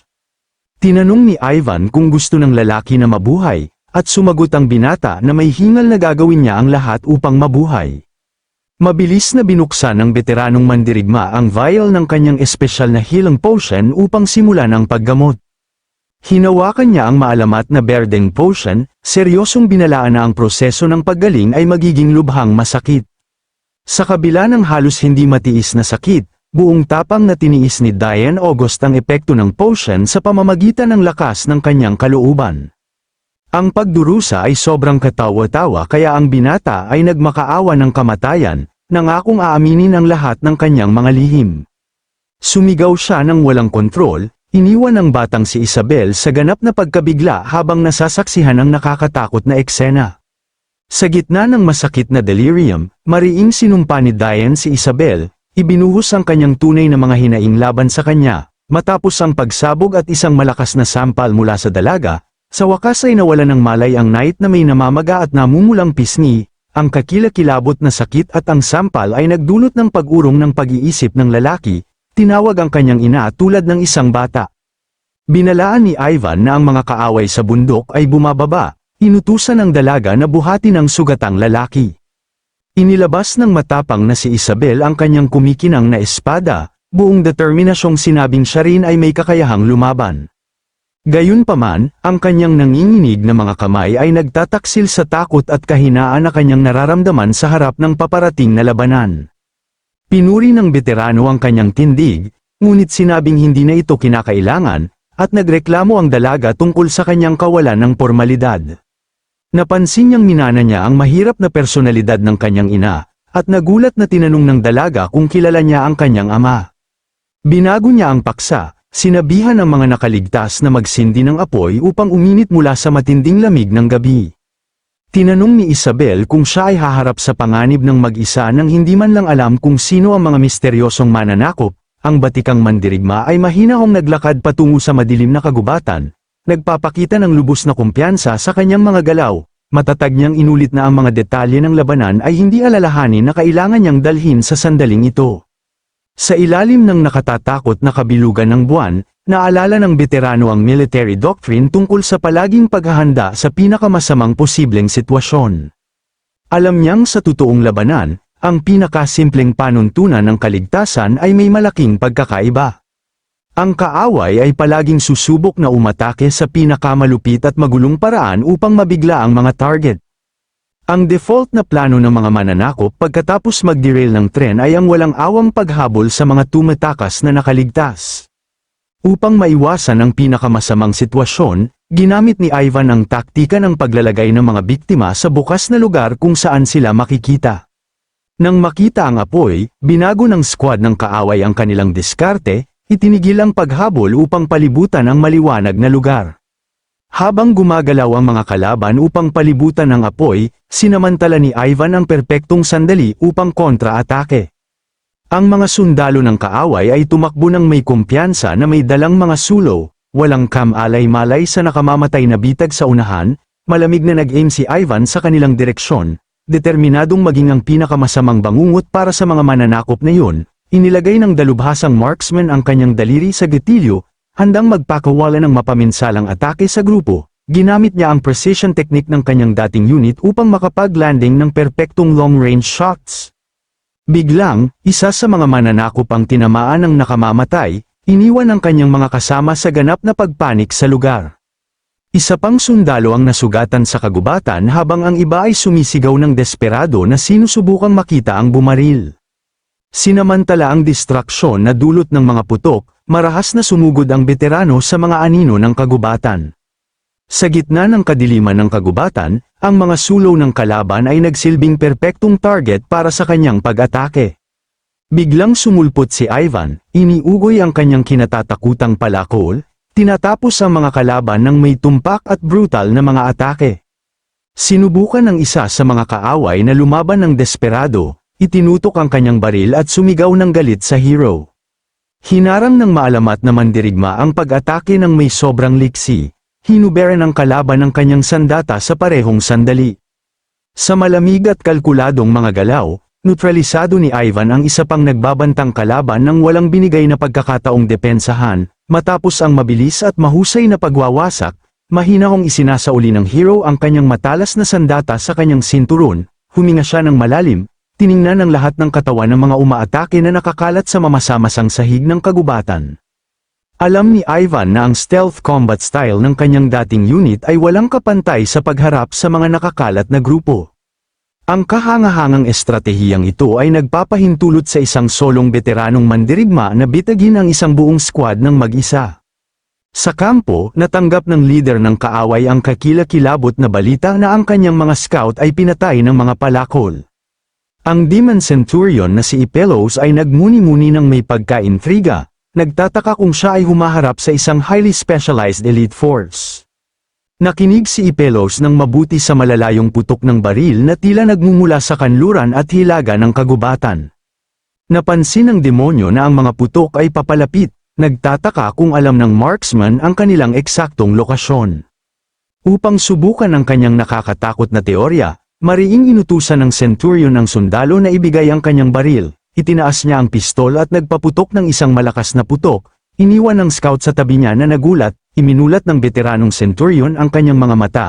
Napagpas siyang ang kalaban ay isang tao lamang na kumikilos ng mag-isa, nakita ng nasasakupan na imposible yun dahil malinaw na narinig ng lahat ang maraming putok na umaalingaw sa iba't ibang direksyon.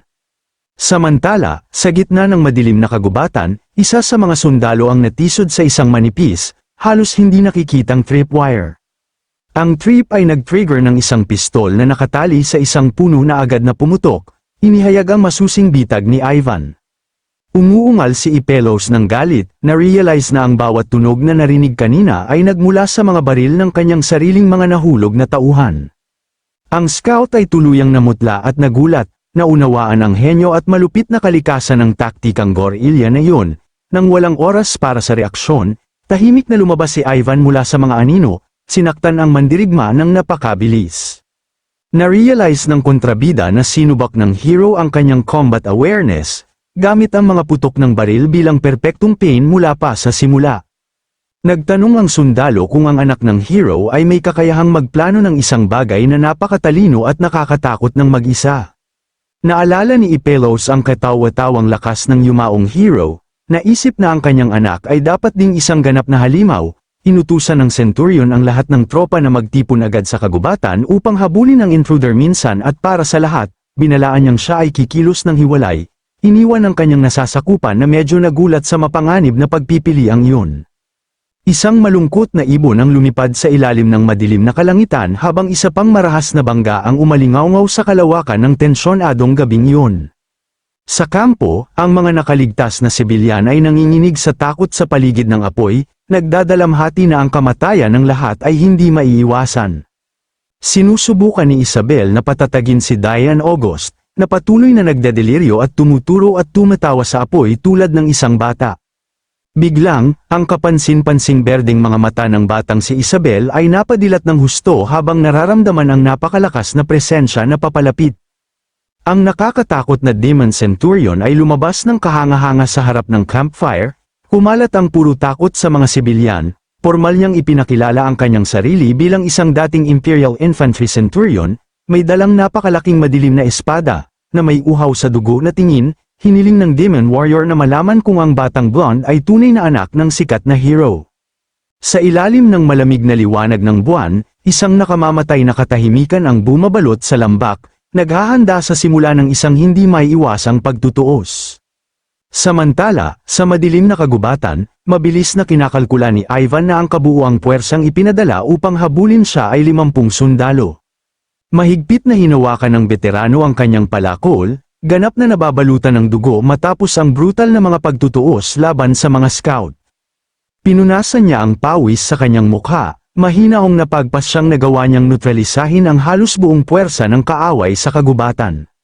Kontento sa resulta ng mabilis na ambush na yon, isinuot ng mandirigma ang kanyang paboritong sandata pabalik sa kanyang sinturon. Ngunit sa halip na kumalma, ang mga iniisip ng bida ay naguluhan tungkol sa mga tropes at pag-usad ng kwentong ito. Sinuri niya na kung ito ay tunay na isang regular na academy tutorial, ang antas ng kahirapan ay dapat na sobrang taas. Naalala niya na ang pagsubok kay Essedy ay sobrang simple, kinasasangkutan lamang ng ilang mahihinang kidnapper. Sa kaso ni Isabel, ang paunang hamon ay binubuo na ng kaligtasan mula sa isang nakamamatay na pagkadiskaril ng tren. Pagkatapos noon, isang pulutong ng mga highly trained warriors ang sumulpot upang habulin siya ng walang anumang paunang babala, lalo pang lumala nang ang boss ng grupo ng kaaway ay isang mabigat na mandirigmang may kakayahang gumamit ng advanced combat perception. Alam ni Ivan na maraming laro ang nagtatampok ng forced loss events, ngunit ang mga demonyong iyon ay lehitimong nais na alisin si Isabel.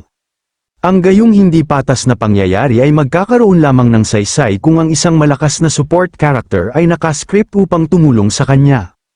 Huminto ang veterano sa paglalakad, lubos na nagulat nang mapagtanto na siya mismo ang naging support character na iyon.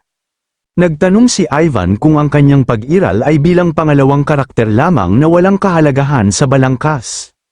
Natakot siyang baka hindi niya marating ang masayang wakas o makabalik sa kanyang tunay na mundo kung siya ay NPC lamang. Narealize niyang kailangan niyang malaman ang dahilan sa likod ng mataas na kahirapan at kung si Isabel ay talagang babagsak nang wala ang kanyang tulong, nagpa siya ang walang takot na bida na mayroon lamang isang praktikal na paraan upang subukan ang mga limitasyon ng kapalaran ng dalaga. Umakyat siya sa isang mataas na sanga, nanonood mula sa malayo ng maliwanag na liwanag ng campfire kung saan nagtipon ang mga sibilyan.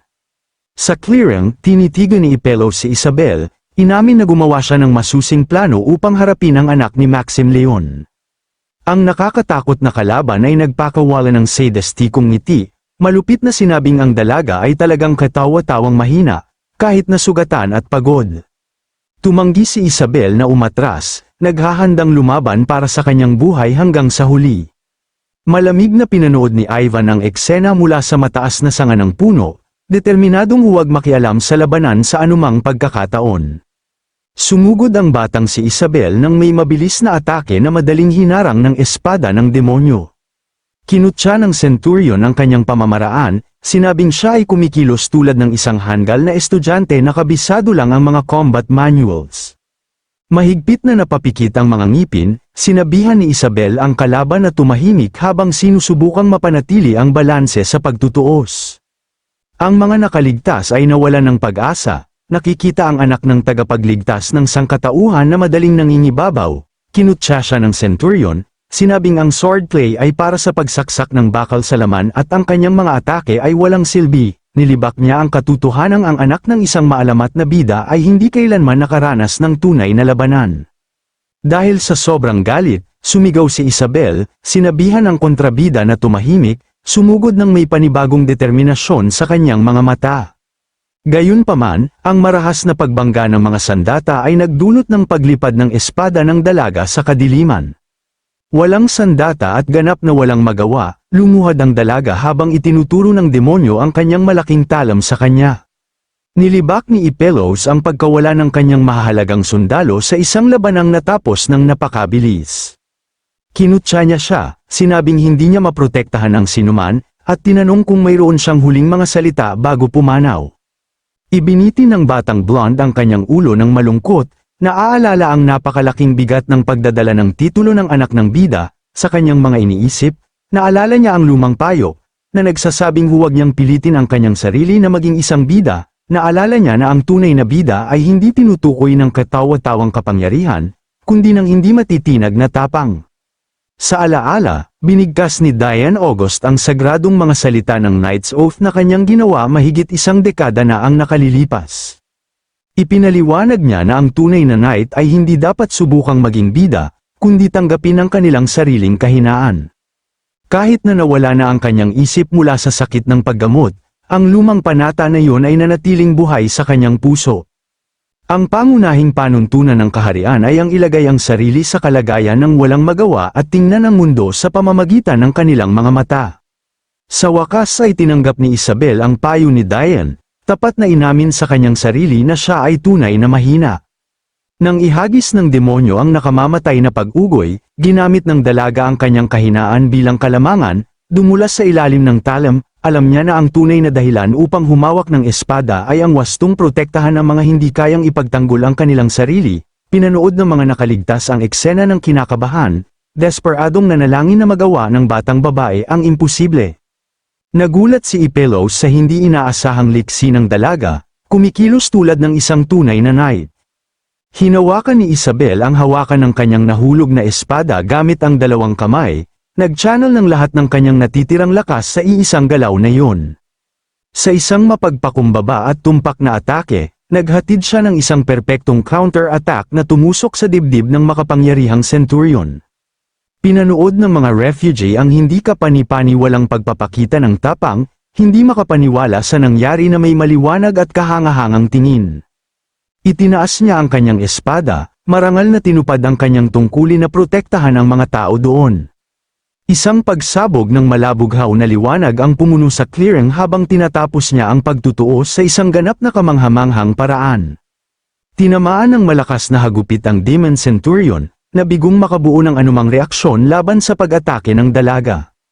Napaluwa siya ng dugo, lubos na nagulat na matalo ng ganun kadali ng babaeng itinuring niyang mahina, matatag na nanindigan si Isabel. Ipinakita na ang pagiging mapagpakumbaba sa harap ng panganib ang kanyang pinakamalakas na sandata upang manalo sa labanan. Ang huling pag-ugoy ng kanyang talam ay hamati sa hangin ng may katumpakan, tinatakan ang kapalaran ng kakilakilabot na mananakop minsan at para sa lahat. Umulong ang kontrabida habang ang liwanag ng kabilugan ng buwan ay nagpapaliwanag sa traikong wakas ng lider ng mga manghuhuli sa lambak. Nagpakawala siya ng daing na puno ng sakit na sinundan ng mahinang tawa habang ang kanyang dugo ay malakas na umaagos sa mamasamasang lupa. Nilibak ng Demon Centurion ang katotohanang siya ay unang nasugatan ng maalamat na bida at ngayon ang kanyang matapang na anak.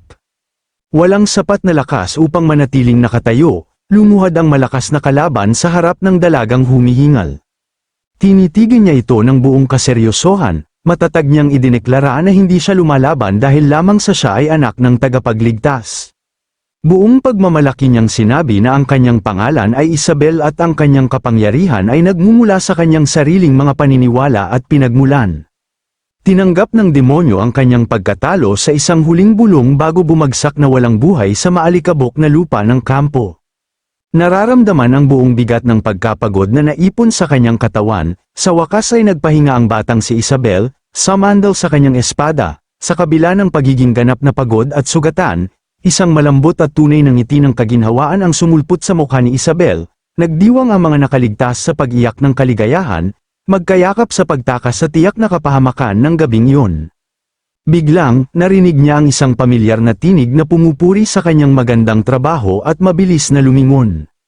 Medyo nagulat, mahinahong lumabas si Ivan mula sa mga anino ng kagubatan, naglakad patungo sa grupo na nakalagay ang kanyang mga kamay sa bulsa ng kanyang coat. Huminto siya sa tabi ng walang buhay na katawan ng Centurion, mahinahong ipinaalam sa kanya na ang demonyong iyon ay ang huling natitirang kaaway. Nakahinga ng maluwag na lumipas na ang panganib, pinuri ng batang babae ang hindi kapani-paniwalang tagumpay ng veterano at umupo upang magpahinga. Napagpasyahan ni Ivan sa kanyang mga iniisip na ang buong brutal na pag-atake na ito ay ang klasikong tutorial awakening event lamang. Alam niyang kung sinundan ng kwento ang orihinal na trope, ang lahat ng pasahero at mga kasama niyang namatay sa gabing iyon ay pumanaw na doon. Iyon sana ang nag-trigger sa tunay na galit na kapangyarihan ng dalaga, na nagpawi sa lahat ng kalaban ng mag-isa, ngunit ang katotohanang ang lahat ay buhay ay dahilan sa kanyang direktang interbensyon, na magiging imposible para sa isang NPC, nakaramdam siya ng matinding kaginhawaan nang mapagtantong siya nga ay hindi lamang pangalawang karakter na walang kontrol sa kanyang kapalaran. Sa mismong sandaling yun, naalala ni Ivan ang isang mahalagang pangyayari mula sa nakaraan nang hatiin ng maalamat na bida ang kalangitan. Alam niya na ang layunin ng bida sa pagbubukas ng malawak na kadilimang iyon ay hindi lamang upang humanga sa isang bituin. Nais ni Maxim Leon ng ganap na katiyakan na ang napakatalino na bituin sa umaga ay kumikinang pa rin ng maliwanag sa kalangitan. Upang maging ganap na totoo, hindi kailanman nagustuhan ni Ivan ang maalamat na bida, kahit na iginagalang niya ang kanyang papel sa mundong iyon. Hanggang ngayon, ang mga alaala ng ngiting yun, ang kumpiyansang lalaki ay nananatiling buhay sa isipan ng lahat.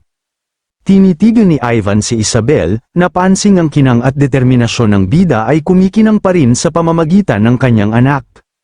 At nang may malinaw na isip, naalala niya ang kanyang pangunahing layunin na garantiyahan ang ligtas na pagtatapos ng mga anak ng dating bida. Upang marating ang kanyang layunin, alam niyang kailangan niyang tuklasin kung paano nakilos ang mga demonyo ng napakalapit sa Imperial Capital. Inilabas ng veterano ang Berdeng Potion, nakatuon sa pagtuklas kung sino ang leader ng kaaway at kung ilan ang nakapasok sa akademya. Nang makita ang potion sa madilim na ekspresyon ng lalaki, umurong si Isabel, nagulat, tinanong kung ano ang kanyang balak gawin, binuksan ni Ivan ang vial ng potion, sinabing ang kanyang dating military unit ay may maraming pagkamausisa at magsasagawa ng isang interogasyon.